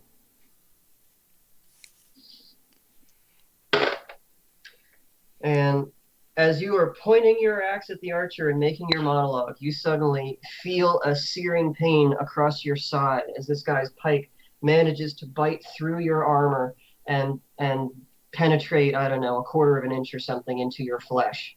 It's not a really bad wound. Take 2 damage, but he made something there. Okay. So we are down to 8. All right. And it is now your go. All right. Before I go, what's progress looking like on Cade freeing either Lim or Howie there? He's still busy. Okay. He's working on it. Excellent. Since this guy just literally bit into my armor to annoy me, my axe is still out like this. I'm just gonna bring it around straight across the back of his neck. We're going for decapitation on this guy, just to prove a fucking point. Roll your 20 side. That is a 14. Oh yeah. Roll your 12 side for damage. And that is a 6. Okay. Plus the 1 from the weapon. That's right. 7. Good call. So you bring your axe around and just clock him in the side. You were aiming for the neck. You actually got a little bit lower, and you bite deeply into his shoulder and almost take his arm off. It's just now hanging by a few threads of sinew and some clothing. And he shrieks out in agony and stumbles backwards, drops the weapon from his hand, because of course that was his weapon arm. Mm-hmm. And he's pretty much out of the fight at this point.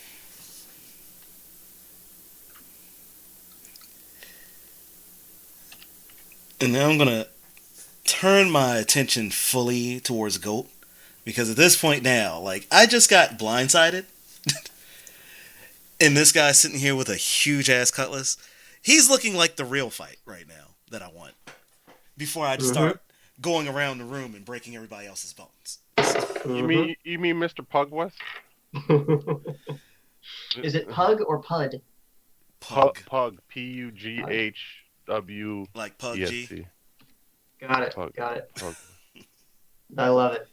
Yeah, the intimidated archer who's now pretty much at the perimeter of the camp and slowly trying to like disappear into the foliage like Homer Simpson. He takes another pot shot at you, which also goes wild because he's doing this, and he's probably on the verge of bugging out. Don't worry, you'll die soon. Cade manages to free Hal, who then also runs over to the pile of weapons and grabs his equipment. How? Right, he's going to be a little bit later on in the fray It here. doesn't matter. My boy's in the fray now. That's all I care about. And Goat, we are now back to you, because the soldier boy who would have gone before you, he died. Moitered. It's more like it. Moited. You moited him. He had it coming. He knew what he did wrong. I swing at Ronnie, but it's like a feint swing, but I shoulder tackle her instead. Okay. So I'm trying to get into position at explosive. Okay. You still want to go with the explosive round. Okay, so question about positioning of where we are, technically. Because this kind of matters. If he's trying to position me towards the explosion, and I'm on the opposite, if the explosions are behind him, would that mean he'd need to circle around me to do it? Or would he be able to... That's a little important here. It's gotten a little muddled. What I will say is, like, let's say for the moment that the campfire is the top, right? And Hal and Cade and Lem are all kind of clustered around there, because that's where they were being held. Ronnie, you're kind of like right here, a little bit away from them. You just freed Cade, and now you had to turn to face your opponents. Right. Goat's character Pug is going to be like over here somewhere, within melee range of you, and the explosives are like on the opposite 45, but 20-ish feet away, like close to the perimeter of the camp where he laid them. That's going to be a long way to push you towards the explosives. So, that being said, like, Goat, since you're a good 20 feet or so from the explosives, do you want to carry on with trying to push her in that direction, or do you want to make a regular attack? You know what? Let me make a regular attack and just take a swing. Okay, all right. I was going to say, you might still have a chance of making it work if you can order your troops to kind of back me up like you did before. It might work, but that's still up to you. Well, it's just the one guy right now. The other guy is dead. Yeah, he's not looking too hot with the backup. He's one guy's down, one guy's basically melting into the shrubbery. Another fella's disarmed, like literally. Literally disarmed and bleeding out. He's dead soon.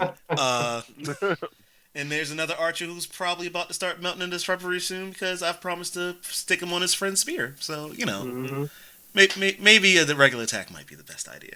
Well, Goat, roll your 20 side. Let's see what you got.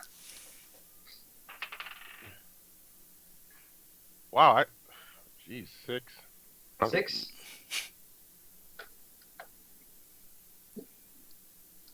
Wow, you are really having the low 20 side rolls tonight. That's good for Ronnie. That's good for Ronnie, that's for sure. You take a swing at her, and she kind of steps back into the side, and it just goes past her. Doesn't quite manage. Your weapon is really strong, but it's a little bit slow, and you're having some trouble just keeping up with her. Right, that makes sense. Now, having completed that, the one archer who hasn't lost his nerve yet takes another pot shot at Ronnie, but that one, unfortunately for him, also flies a little bit wide. And I'm just gonna grin. I'm not even gonna look at him this time. I'm just gonna grin and just simply say, "Don't worry, Mama's gonna give you your spanking soon."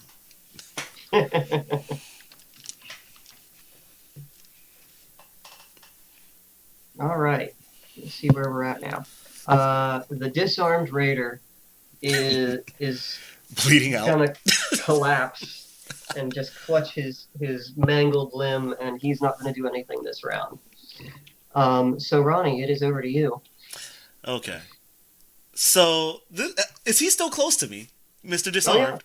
Can He is.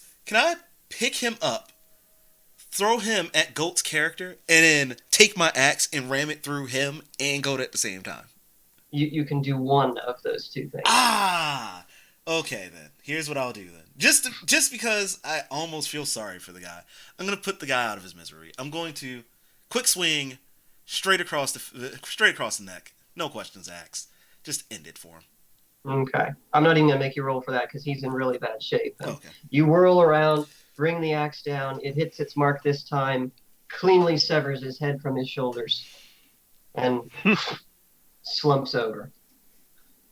I'm like, hey, that guy owed me 10 gold. Oh, don't worry. You won't need the gold where you're going. Talking big for a lady, huh? I love it. Let me guess, you're not married yet. Every character, that'll be a meme. All of those characters. Womanizing. Are they all secretly related to Noel? Is that what I'm to figure out here? Maybe. They're all secretly related? Distant relation. Noel actually comes from a family of 20 kids, and so they just kind of spread out around them. Everybody else became bandits except for him. For some reason, he's the only one who actually became a soldier. Only reputable person in his family. Oh. That's hilarious. Hal, seeing this archer guy off in the periphery is still kind of hassling people, is going to heft his spear and cross the camp to go and deal with this archer. The archer kind of panics when he sees somebody with a melee weapon coming towards him. But he doesn't have too much to worry about because Hal gets close and starts jabbing at him with the spear, but the archer is just fast enough that he's able to stay ahead of the first couple jabs. Oh, okay. But at least now he is suitably engaged. Nice. Order to Cade to free Lim. Yeah, Cade's already working on freeing Lem. Awesome. And let's see, that puts us back to Pug. Here we go. All right. Well, listen. Okay. One of my bomb men made a I don't know if I want to call this pulling this out my behind, but I had this little bomb. Oh, a petard. Yeah. And then I kind of I have this this little flint between my fingers, and I go like this. And then I just throw it to her surprise. How much you want me to roll for that? So we'll definitely have to do 100 side on the striking flint in the fingers, Mr. Okay. What was the guy's name? The Colonel from Full Metal Alchemist. Oh, Colonel Mustang. Oh, Roy yeah. Mustang. Ain't nobody better than Roy Mustang, baby. The first thing I'm going to do when I become Viceroy is make a mandatory rule that all female soldiers must wear skirts. You're a man after my own heart. Oh, come on, 75. Your first attempt to create a spark with your flint fingers does not work. You should have bought the gloves like Roy Mustang. And it's also worth noting that in order to pull out the petard and try to light the fuse on it, you had to shoulder your great scimitar thing, your die out. Yeah, they go. So that's kind of used up your attack option, I'm afraid, there, buddy. You can still use your movement to put the thing back away and take up a defensive stance, or you can stay there and try again for the next round.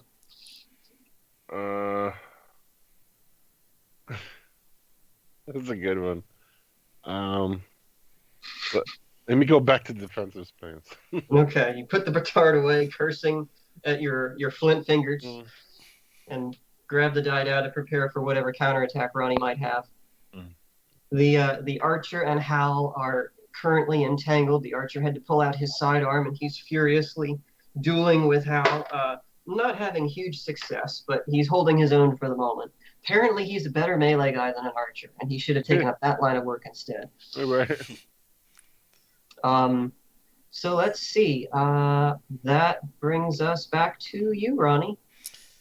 Okay. So first of all, update on Lim being free. Not yet. Okay. But we're getting there, I assume. We're getting there after your turn. Awesome. So, describe your defensive stance to me.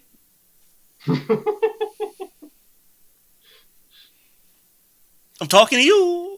Got. Oh. Describe your defensive stance to me. What? Just like this. Oh, that's it? Yeah. Perfect. What? So I'm going to actually take a wide, low swing and sweep him off his feet. Like I don't have reactions. I guess. What I'm gonna do the old samurai this thing or like this. I guess we have to do both a roll. Are you trying to cut into his legs with your axe, or are you just trying to sweep him off his feet? Sweep him off his feet. Okay. Let's do this as a dexterity check. So roll 12 side for me. Gotcha.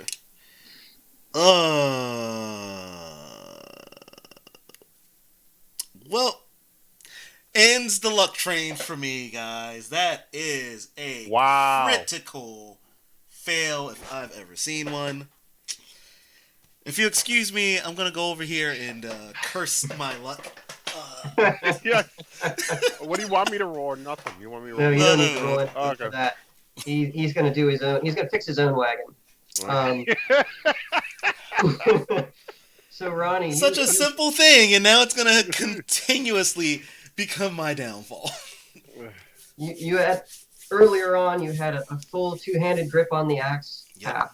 You drop it to your side and let it slide all the way down to the end of the handle, and then you wind up and swing forward towards him, and he just kind of steps back, and you swing past him and overcorrect. And the handle of the axe slips through your fingers and actually goes flying about 10 feet towards the supply wagon. Oh, shit. Okay. So, now I have to ask a question. All off of that one roll. So, now I have to ask a question. So, how far is my axe right now? About 10 feet away. And how far is the guy who I hatched it earlier? Because the hatchet should still be in his shoulder. He's dead now, I'm sure. But how far is No, it? the hatchet fell off and landed on the ground. It's about 10 or 15 feet behind you. Okay, so no matter what, 10, 15 feet. I mean, you could pick up one of the weapons from the two soldier guys you killed. One had a spear, one had a pike, and they're within easy reach. Well, coming from where I come from, we don't like pikes, so I'm gonna go for the spear. All right, so you hastily reach down and grab the spear. That's going to do it for you for this round. I am okay with that for now. Seeing you get disarmed by his boss, the shrubbery archer pauses for a moment in his withdrawal and thinks, maybe I shouldn't do that because the boss will be furious if I disappear, and he kills this crazy bitch. So he steps back out from the shrubbery a little bit and is going to try and take a pot shot, this time at Cade, I think, because Cade's being annoying. And do I have that all set up right? I think I do. No, I don't. Hang on one second. You don't have stats for Cade set up? No, I do. I don't have... The stat that I had for this one archer is messed up. I was looking at his attack modifier, and it wasn't looking at the correct thing. That's the problem you have with using Excel for things. The references can get messed up sometimes. This is true. That's not enough. So he loses an arrow, and it buries itself in the ground at Cade's feet, which is enough to get his attention, and Lem's attention, but that's about it.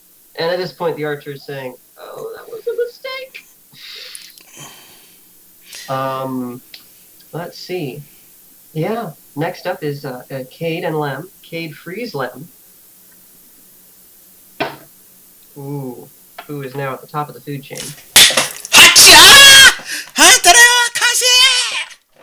I'm sorry. And Lem pats Cade on the shoulder, reaches around, and grabs his halberd. Hoists that thing up, grabs his square shield, levels it. Wait, he has a halberd, Pug. not a spear. He's got a halberd. Oh, I had in my notes he had a spear.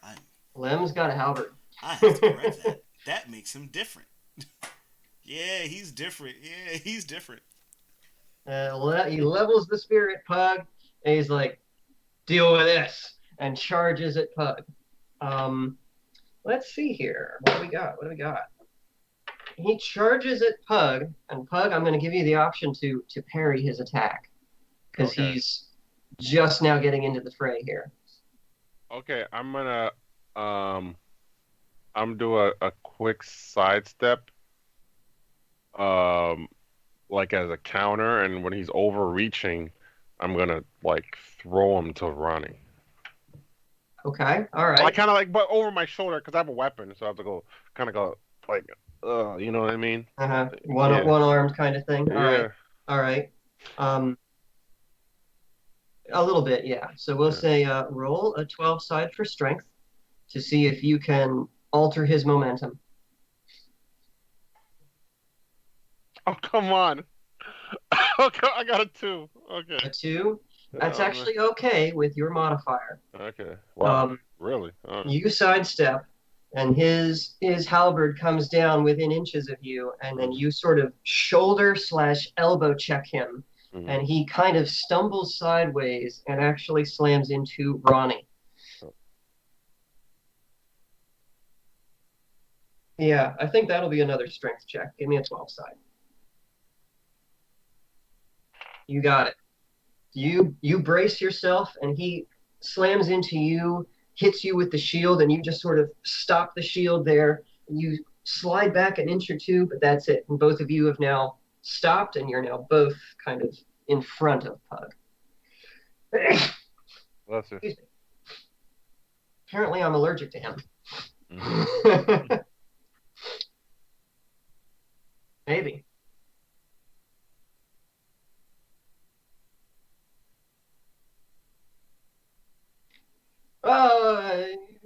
You didn't see that.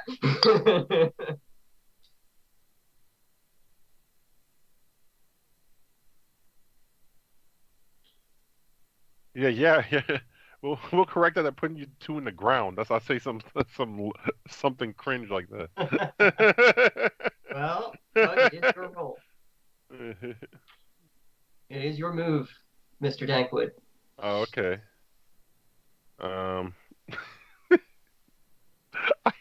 I try again to light my little bomb. Roll 100 side. Okay, I'm going for it again, buddies. I'm gonna start calling you Flintwood. Oh, come on, 81. Come on. I'm rolling duds today.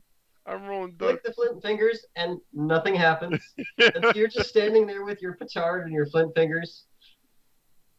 You didn't see that.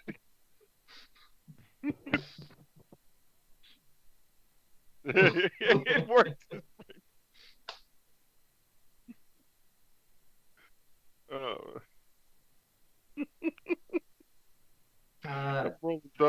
You gonna get the die down back out, or are you gonna?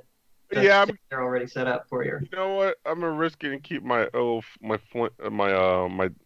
bomb and. Okay, all right. Because you decided to keep the bomb and flint out, if you manage to stay on your feet for the next round, I'll give you 2 attempts with the flint fingers. Oh, great! Since you're not having to take time to switch weapons. Right. The archer guy and Hal are still thoroughly engaged. They're kind of going at each other, and neither one is really making a particularly large amount of headway. Surprisingly evenly matched, considering how bad a shot that archer was. So, Ronnie, I believe that brings us to you. Hmm.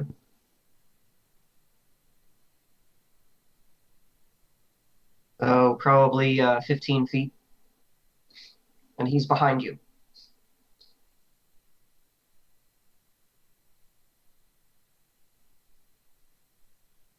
Yeah, I got this guy.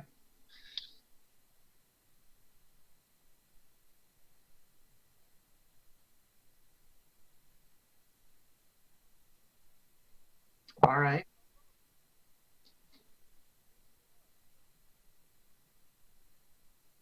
Roll 2 sides, because this is a weapon you're not proficient with, and you're not good at throwing the things. So I'm going to have to give you disadvantage on this.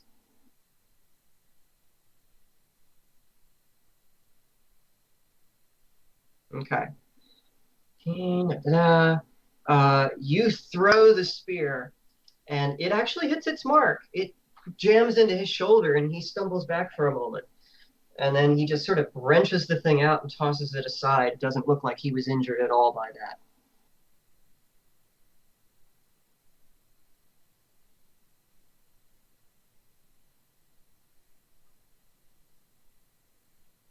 Okay. And you start moving towards him. Yeah, it's on the ground in that general direction. Okay. All right. So you've now got the hand axe back in your inventory.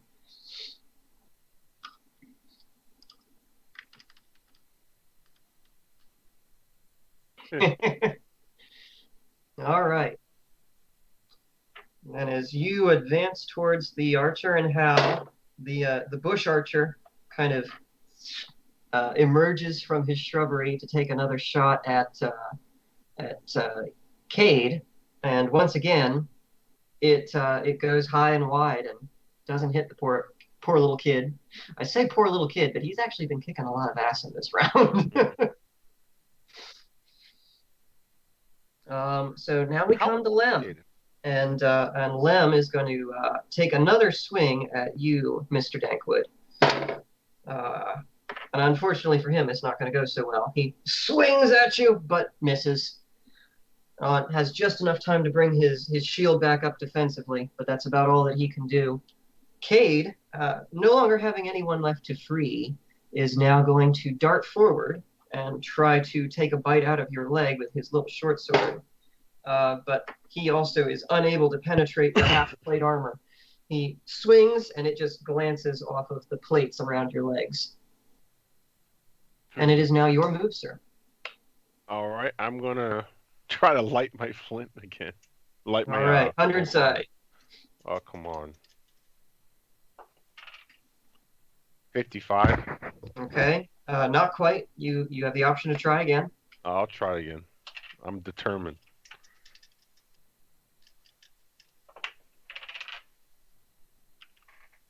Eight. Yeah.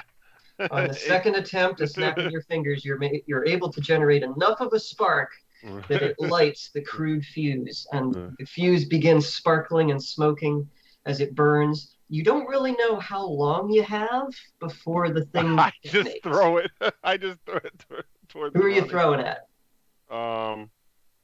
Lemon Cade are within 5 feet of you. Ronnie is maybe 10 feet away from you now, and Hal and the other archer are about 15 feet away from you now. I throw at Ronnie. Okay. Roll a 20 side to see if you can get it close to her. Man, he has no accuracy with his throws either. Yikes. Okay. 3. Wow, I'm rolling some duds. That was all right with your modifier. Okay. That wasn't terrible. You throw the bomb. It doesn't land exactly where she's at, but it lands relatively close by. I'm going to have to do this here. Let's see what kind of damage we get.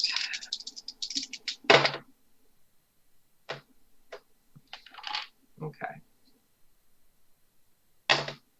The bomb lands in the dirt close by to you, Ronnie, and immediately detonates. Might have even detonated before the fuse actually got to it. Just from the shock, you'll never know. It throws up a great spray of dirt, and you can feel the impact of the shockwave, and it actually knocks you sideways, and you fall to the ground. Um, take 2 points of damage, but lucky for you, that's all that you get is a ringing in the ears and 2 points of concussive damage.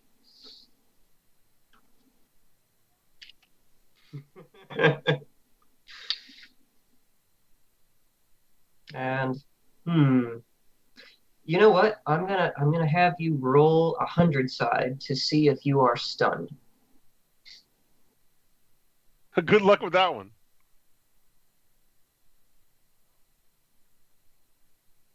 Okay. Wow. You've still got the ringing in the ears, but you managed to shake it off and stand back up and continue running towards Hal and the archer. Mm-hmm. He tossed it off kind of behind him, so he is now between you and the spear.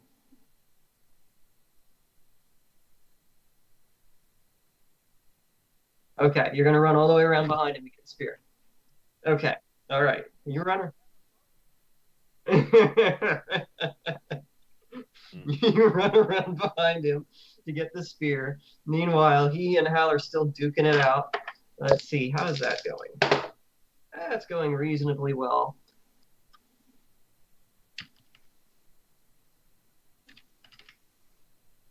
All right, all right. I can't hear you. Say that again. He's doing all right. He's holding his own. This archer is proving to be a challenging opponent, but it's Hal we're talking about. He's got this. I feel like after being bombed and then having to run around to grab the spear, you kind of expended all of your actions this round, Ronnie. So I believe that'll take us back to Lem, who's going to make another attempt on Pug's life. And this time, he's actually going to manage to land a blow that means something. And what do we got here? That's where's my D10? Oh no, I've misplaced my dice. No, I've got it. Okay. Lem this time takes a sort of backhanded slash attempt with his pike, and it catches you kind of by surprise, Pug. It rakes across one of your arms. Not terribly deep. Your half plate armor is doing its job, but you still take 3 points of slashing damage, sir. Okay. Well, how much life points do I have? You're now at 35. Okay. So I have 40. Okay.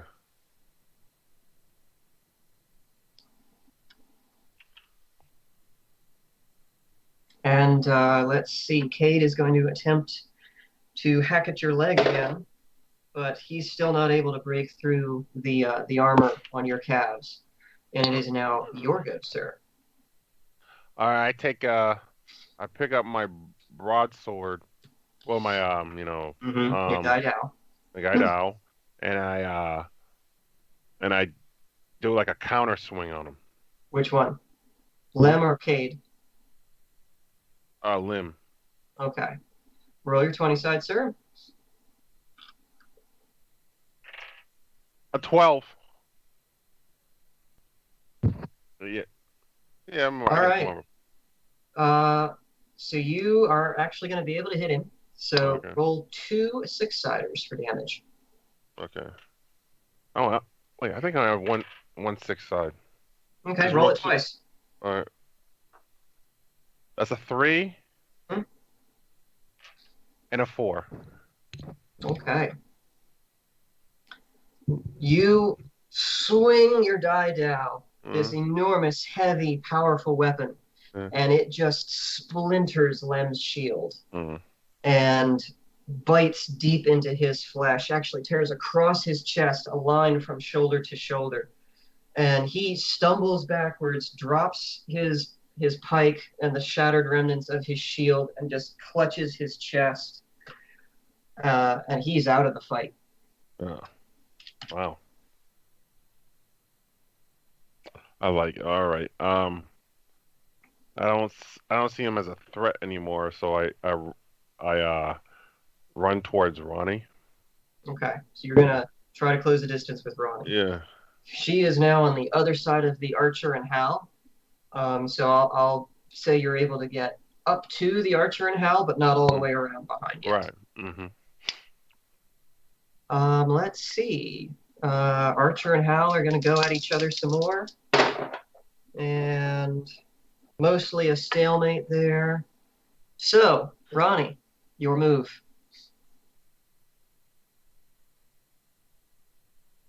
Okay. Since you're behind, 220 sides.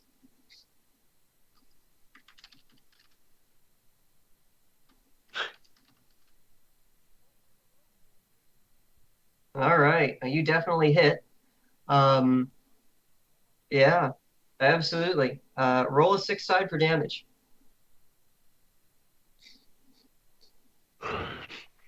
Say again. A 3. So you go, ha! Told you, bitch! And you poke him in the back, and he goes, ah! And turns around and looks at you like, you again? Really? With the pointies? He takes those 3 damage, but that's not enough to down him. You got him impaled, though. You said you would. He's Mm-hmm. impaled.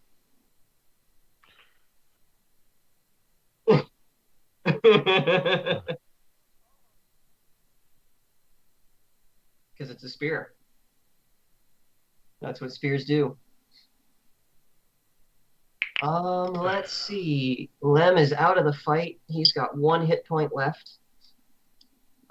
Cade is going to chase after Pug and try to slash him in the back. Woo! Nat 20 for Cade, Oh wow. which Ouch. makes a 22 overall, which is definitely going to get through Pug's armor. And let's see, what else does he manage to pull off here? And the highest damage that he can make, which is only 6 for his little short sword, but that's something.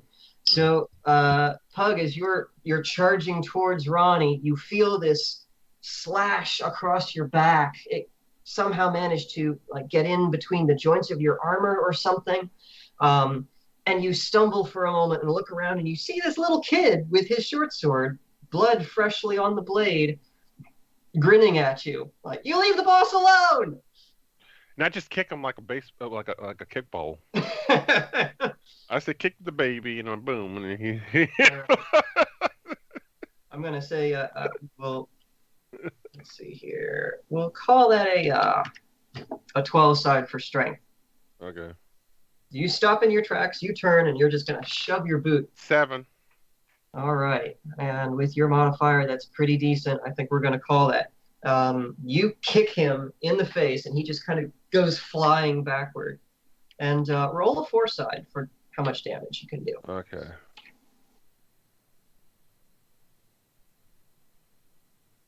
2. Okay. He will take 2 damage, and he's now knocked flat on his back. And it is now your move, sir. So you're now, how do I want to put this? Ronnie is behind the archer and Hal, who are now behind you. You can turn back around and try to move around to Ronnie, or you can try and take some kind of a shot at Hal, whatever you want to do there. Yeah, I didn't think this was such a tactical decision.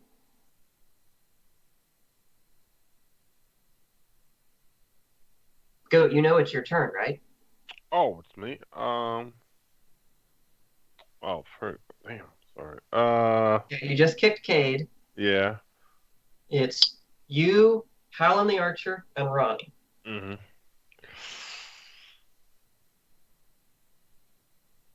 I'm gonna go for Ronnie. Okay, so you're going to sidestep the little melee between Hal and the Mm. archer and Mhm. go for Ronnie. Um, How close is Ronnie to the explosive trap? Probably a good 6 or 10 feet at this point. You're a Oh, little okay. bit closer, but not that much. Oh, okay. All right.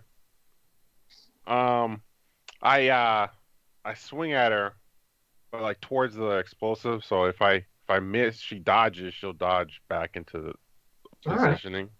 If not, I hit her. So, um, roll your 20 side. okay. I've been rolling duds today. No, 19. Oh boy. Yeah, that definitely hits. Ronnie, you're kind of in a bad spot here. Uh, Hug, 2d6s. Okay. This is a freaking gigantic weapon. I got a 2 and a 5. Yeah. Oh, Oh, oh. shit. How do you want to do this? Uh, okay. Wow. Oh, I got options. Yeah, Um, that's a definitely a lethal blow. Like you can uh, take her down now. okay.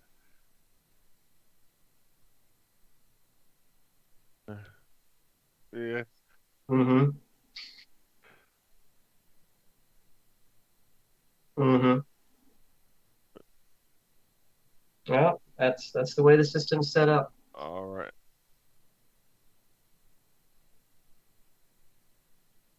Um, the first strike um is a swing, Mm-hmm.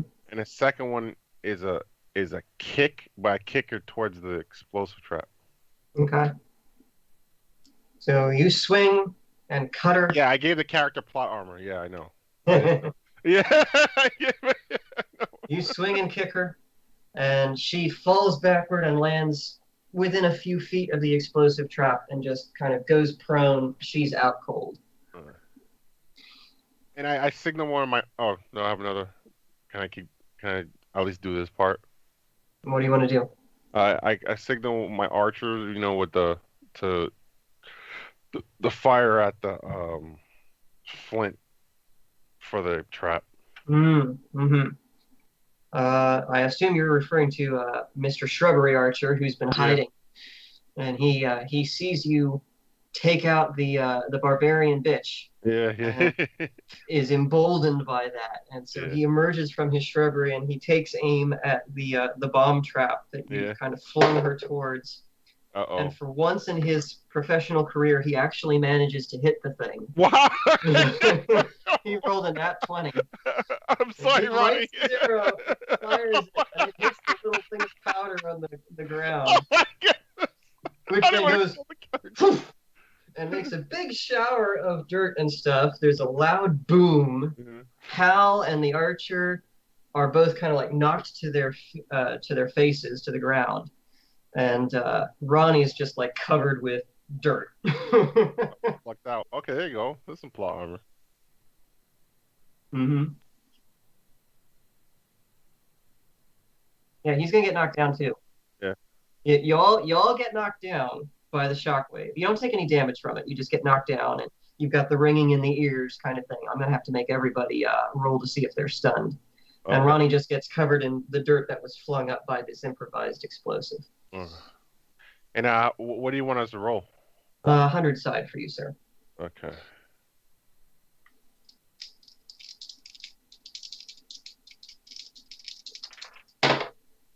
44.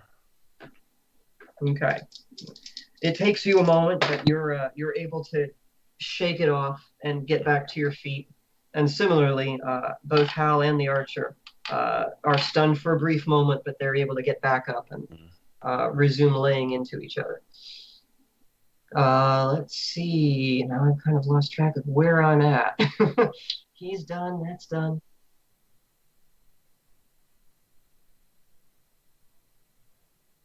Yeah. Yeah. So Okay. now we Uh, circle back to Cade, who gets up and kind of brushes himself off, kind of holds his head from the sound of the explosion, and he sees the boss is down. The boss is down. Oh no! And he runs over to you, Ronnie, and rummages frantically in his pack and pulls out a very small, probably a couple of coppers worth health potion, and pulls the cork and lifts your head up out of the dirt and rubble and just like dumps this thing down your mouth. There's hardly anything there, but it's something. Um, Gain 2 hit points. oh, so he gave him Robitussin? Basically, yeah. And we'll let it burn just as much as Robitussin. Yeah.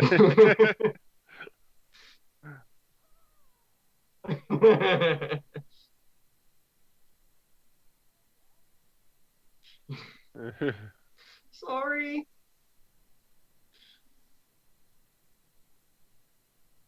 All right. Pug, I believe it is your move again. That's like, wow, that's some that's one tough lady. I'm like, or and then what should I do now? Okay, oh, okay. I no, that's not gonna work. Um, while Ronnie's on the ground, um, I try to finish her off. Okay. Yeah. You're going to close the distance over to Ronnie and try Mm, and finish her off. yeah. I think in order to do that, because Cade I technically is still has kind of an action, I think you're going to have to deal with him Oh first. yeah, no problem. Oh, okay, Kate. Okay. Um.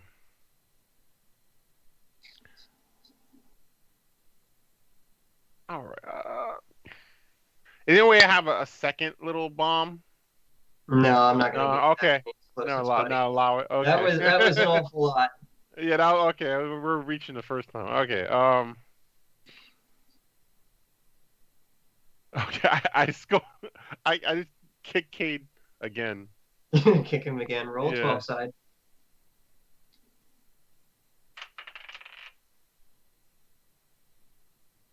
Oh, that's amazing. Oh wow, two. That was nothing. A 2.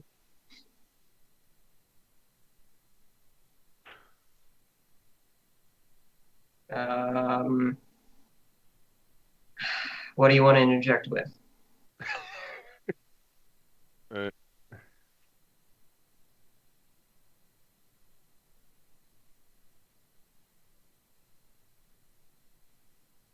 All right. I'll allow that. You do that. Cade is kind of already in motion because he is a little bit of a speedster, but he hears you and he adjusts a little bit and steps to the side. And yeah, Pug, your foot comes down basically between Cade and Ronnie, and you don't quite manage to hit him.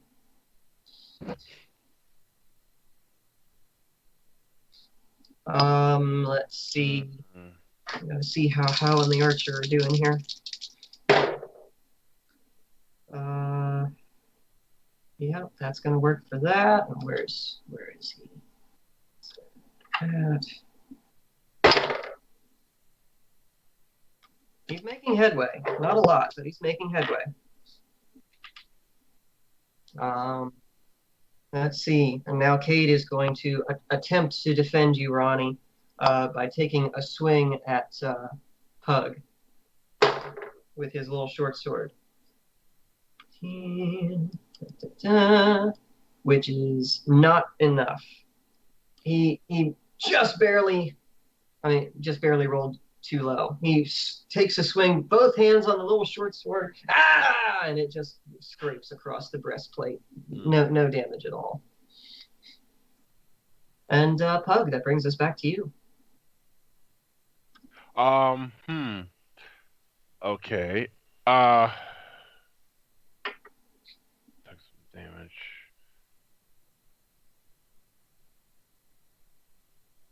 Okay, I do. I do kind of like a jumping like elbow drop. Yeah, On whom?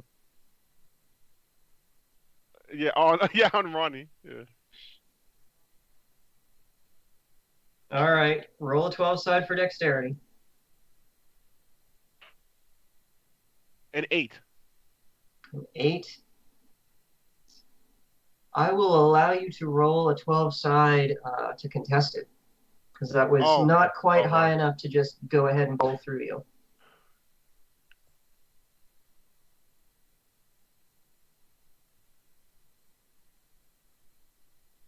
That one. Wow.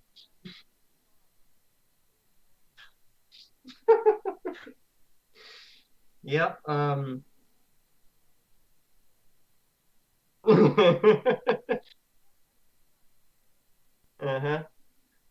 You know, you do have the option to withdraw in scenarios where you're outmatched. I'm just going to put that out there.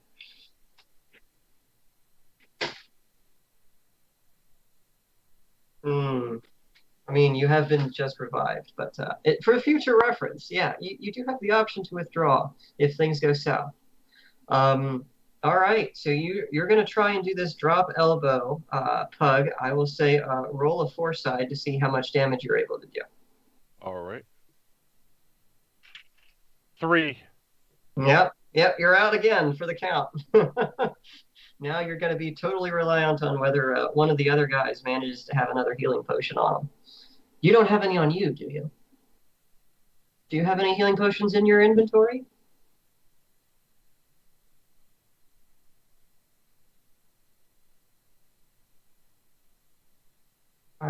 If you didn't put it in your inventory, I think that means you didn't pick it up. I know that you kind of looked at it with disdain when they left it for you. Mm-hmm.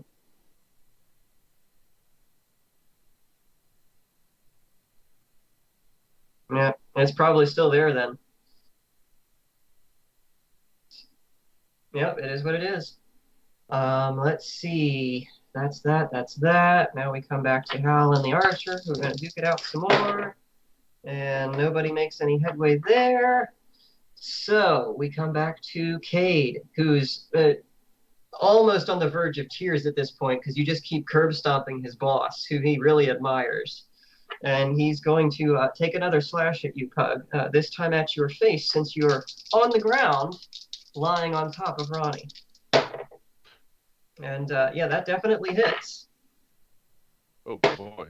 And he is going to slash you with his sword right across your face. And your helm, unfortunately, is kind of one of those open face models, which means great visibility, but not so much protection. And the blade just cuts right across from cheek, across the nose to the other cheek. And you kind of howl and roll like, backwards. oh, you freaking, you piece of crap, kid! You freaking. I hope your, I hope your mother's a horse son. You You're gonna need somebody to heal you, man.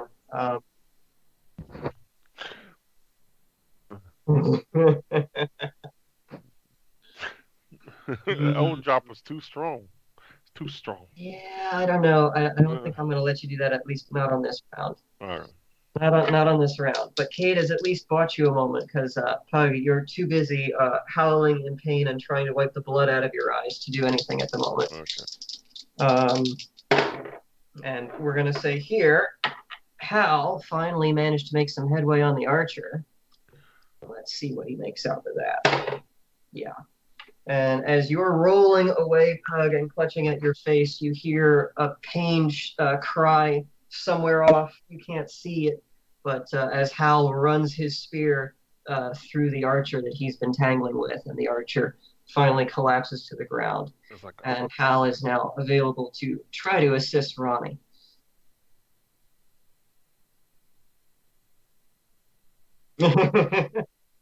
Wow.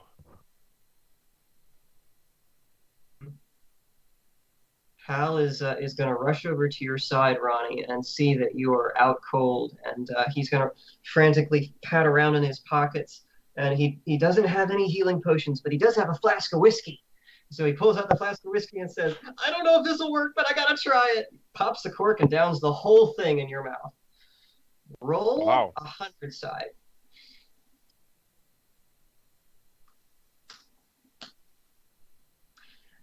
Yeah, that's going to do the trick. I'll let you describe how you wake up.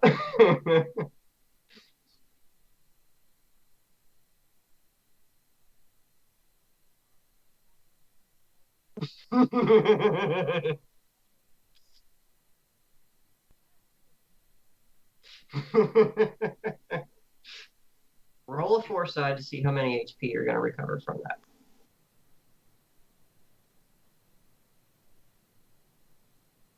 Okay, you've got 4 hit points. That's amazing. All right. Um, let's see. That means, Ronnie, it is now your turn.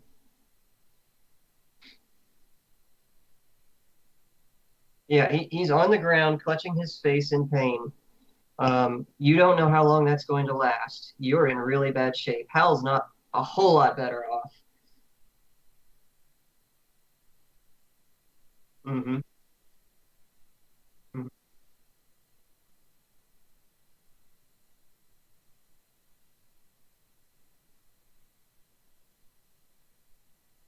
Okay.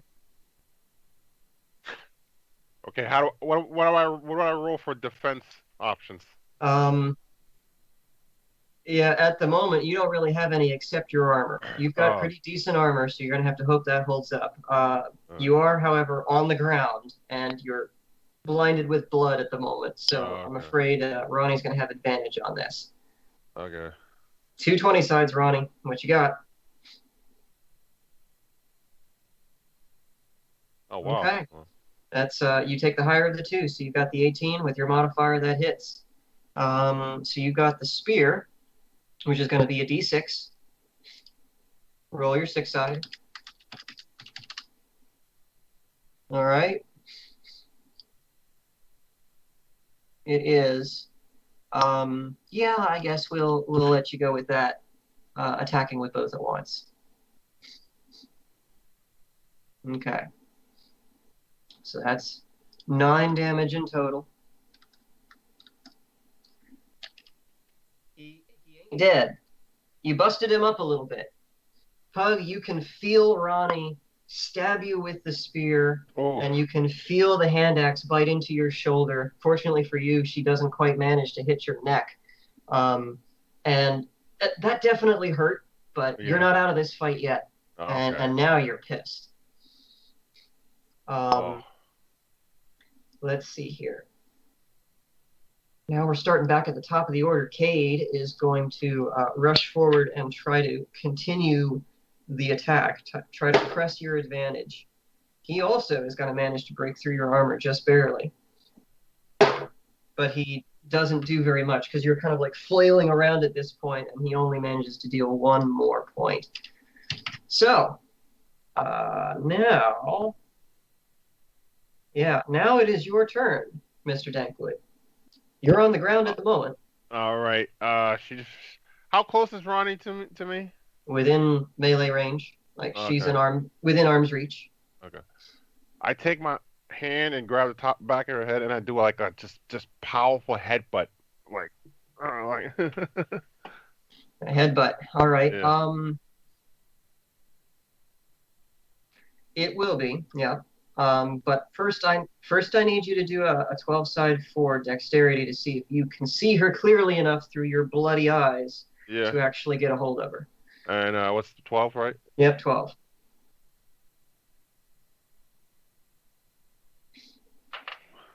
11.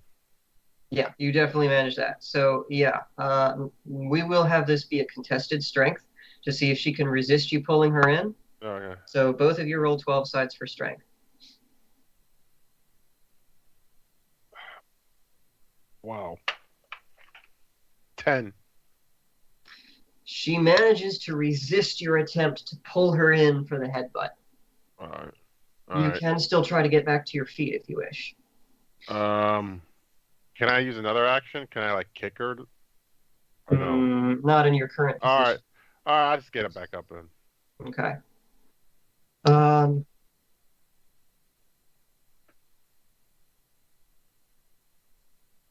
I suppose so. Why?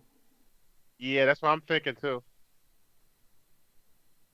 Yeah, that would No, I that. mean you Yeah. resisted his attempt to pull you in, so you're not on top of him.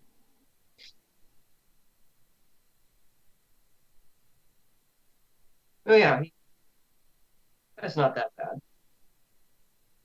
That's not that bad. And he's a big dude. He would have been able to grab you like at the bottom of your shirt or around your waist and pull you down, but you've got the advantage in terms of position, so you had oh behind the head. No, he wouldn't have been Yeah. able to reach behind the head. That's too much.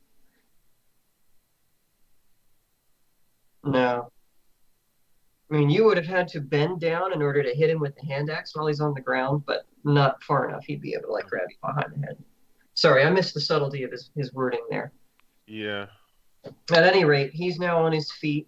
Hal is going to take another swing at you, Okay. but he's going to be pretty ineffective. As he lunges forward with his spear, you're going to step to the side and parry it. You still have your die dow handy, and let's see.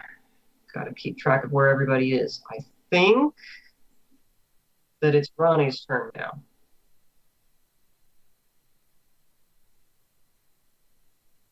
The hand axe is still in your hand. Did you let go of the spear after you stabbed him with it? So then that should still be in your other hand. Mm-hmm.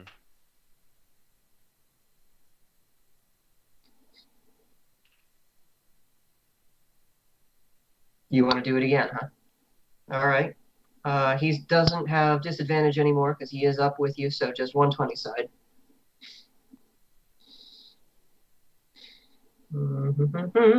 That's enough to hit. And roll your d6s.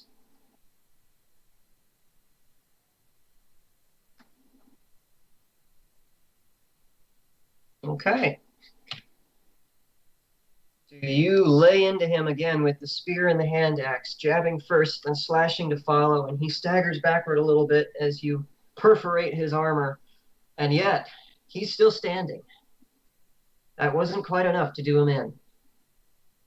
Cade is going to rush forward and try to go after the legs again because that's pretty much all he can reach. And that rolled too far. I couldn't see it. He swings and slashes, but doesn't manage to get through the armor. Yeah. He's short. He can't reach that much. And he's part of the leg, man. All right. Pug, it's your move. You've got 3 hit points left, and you're facing 3 guys. I go screw it, and I go for Ronnie, and I do like a really, like with all my strength, do like a overhead swing with my the dowel. Mm-hmm. You're really trying to kill Ronnie off here. Yeah. All right. Roll your 20 side. All right. Ooh.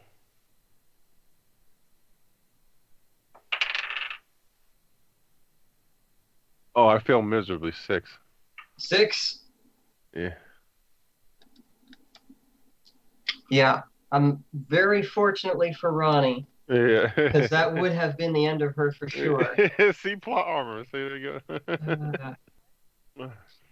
You haul back and you lay into her with all of your strength. Unfortunately, because you're kind of like doing the full big overhand strike, you telegraph like that. Everybody sees what you're about to do. And Ronnie steps back and out of the way just in time, and the blade, Ronnie, passes an inch in front of your nose, but harmlessly, and buries itself in the dirt at your feet. And it is now your move, I think, because Hal is actually going to stagger back. He was kneeling on the ground, and he's going to spend his action to get back up. So it's up to you.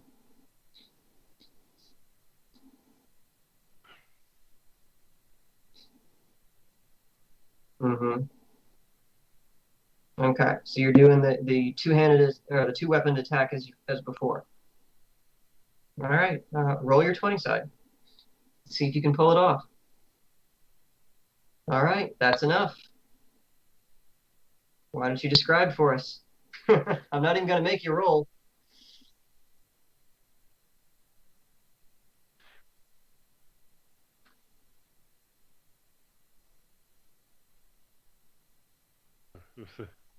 He's like, oh no, this is the end of Dankwood was. I want to ask about any final words in the fleeting moment before she runs through your throat.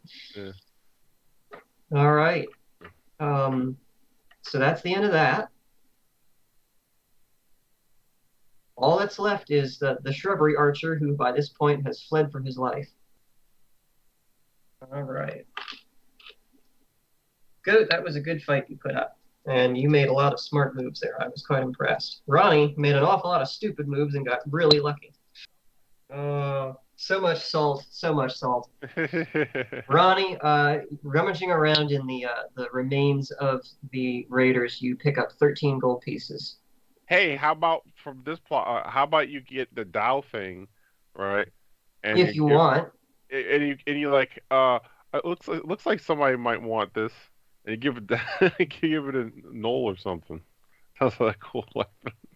I mean, you have the option to pick up any or Yeah, all of the equipment that they've got. So,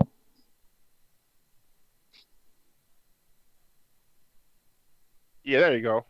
That's a cool okay. weapon. All right. So you've got 13 gold pieces and a die dow, and let's see. Yeah, that's about it. One fella got away, and otherwise, you guys managed to put the end to four raiders, including a very strong one. But So, Ronnie, let me see if I've got this measured out correctly. That's 25, 50, 150 XP for Ronnie. So you said 150. 150. I'm at 250. Mm-hmm. And for awareness, if you haven't referenced the book, that's 50 HP away from leveling up. Yep. 50 HP, 50 XP away from leveling up. So that's good. Did we find anything else? You said I found 13 gold. I got his die dial. But was there anything else?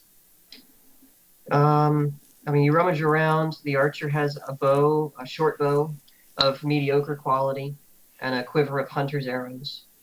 No, don't want. Not interested. Pussy weapons.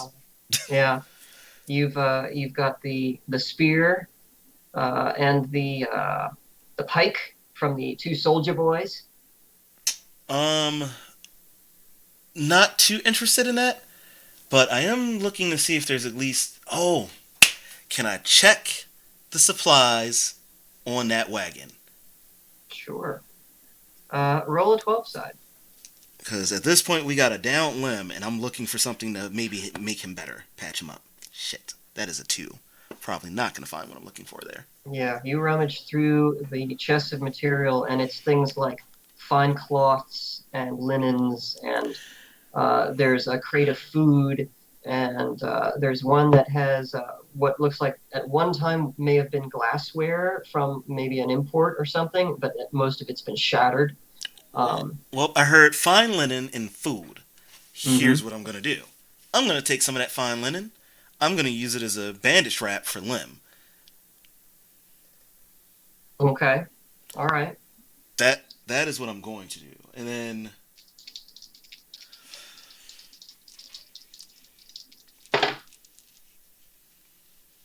Hmm. All right. And then. I'm going to have Hal give him some of that whiskey just to kind of keep him perked up a little bit until we can get him back to the village. Or back to town, I should say.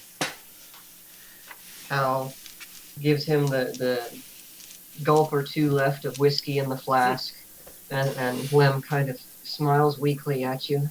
That is good stuff. Alright, I'll carry him. You guys lead the way, we're heading back. Need to report this in. You got it, boss. Hey, Kate. Yeah, boss. Good work today, kiddo. Thanks, boss. Howie. Yeah, Ronnie. Don't scare me like that. Thanks. Yeah, you can thank me by not dying like that again. I was really worried. Yeah, what the hell was all this stuff? Huge explosions and such. What is all this? I don't know. I've never seen anything like that before. Must be magic. We'll report all this to Burke. Ain't any sort of magic I ever heard of. Well, gentlemen, puts us at about 2 hours as I figure it. So I think we should call it here for the evening. Aye. So. Oh! Fun facts. We actually overshot a little bit, but that's fine. That's fine. Yeah, that's fine. So, gang, As I've said in the last video, all this stuff will be pre-recorded and released at a given time, but still, there will still be more content on the way with this. So if you guys have any ideas, suggestions of any sort of changes or any things that you might want to see added, if you think maybe we should change up our battle system, stuff like that, let us know in the comments below of all these videos. We will be monitoring them and implementing them in the future recordings to come. So please and thank you. Currently right now, just to kind of give you two an update on this, at this point we have recorded, I believe it is 8 videos with this one. So I think this will give us a good number to work with to get you guys kind of leaned into it. And every video after this 8th one, you guys will kind of be more in the know and more up to date with, because we'll be putting them out as these are coming out. We'll be recording them. So any feedback that you guys have given us will be used in the videos following this one. All right. Yep. So with that being said, that is all for Fail RPG. Yeah. I tried to Failure, snap yeah. into it. It Can't doesn't even work. Say it right. No, I tried to a snap lot of into it failures like Jason does, since he's not here, but I can't do it. Uh-huh. I can't do it. I can only do What that. Mr. Fail, Universal Fail is trying to say is, get out of here. Yeah, Yeah, go home. get out of here. Source you out, ladies and gentlemen. Source you out.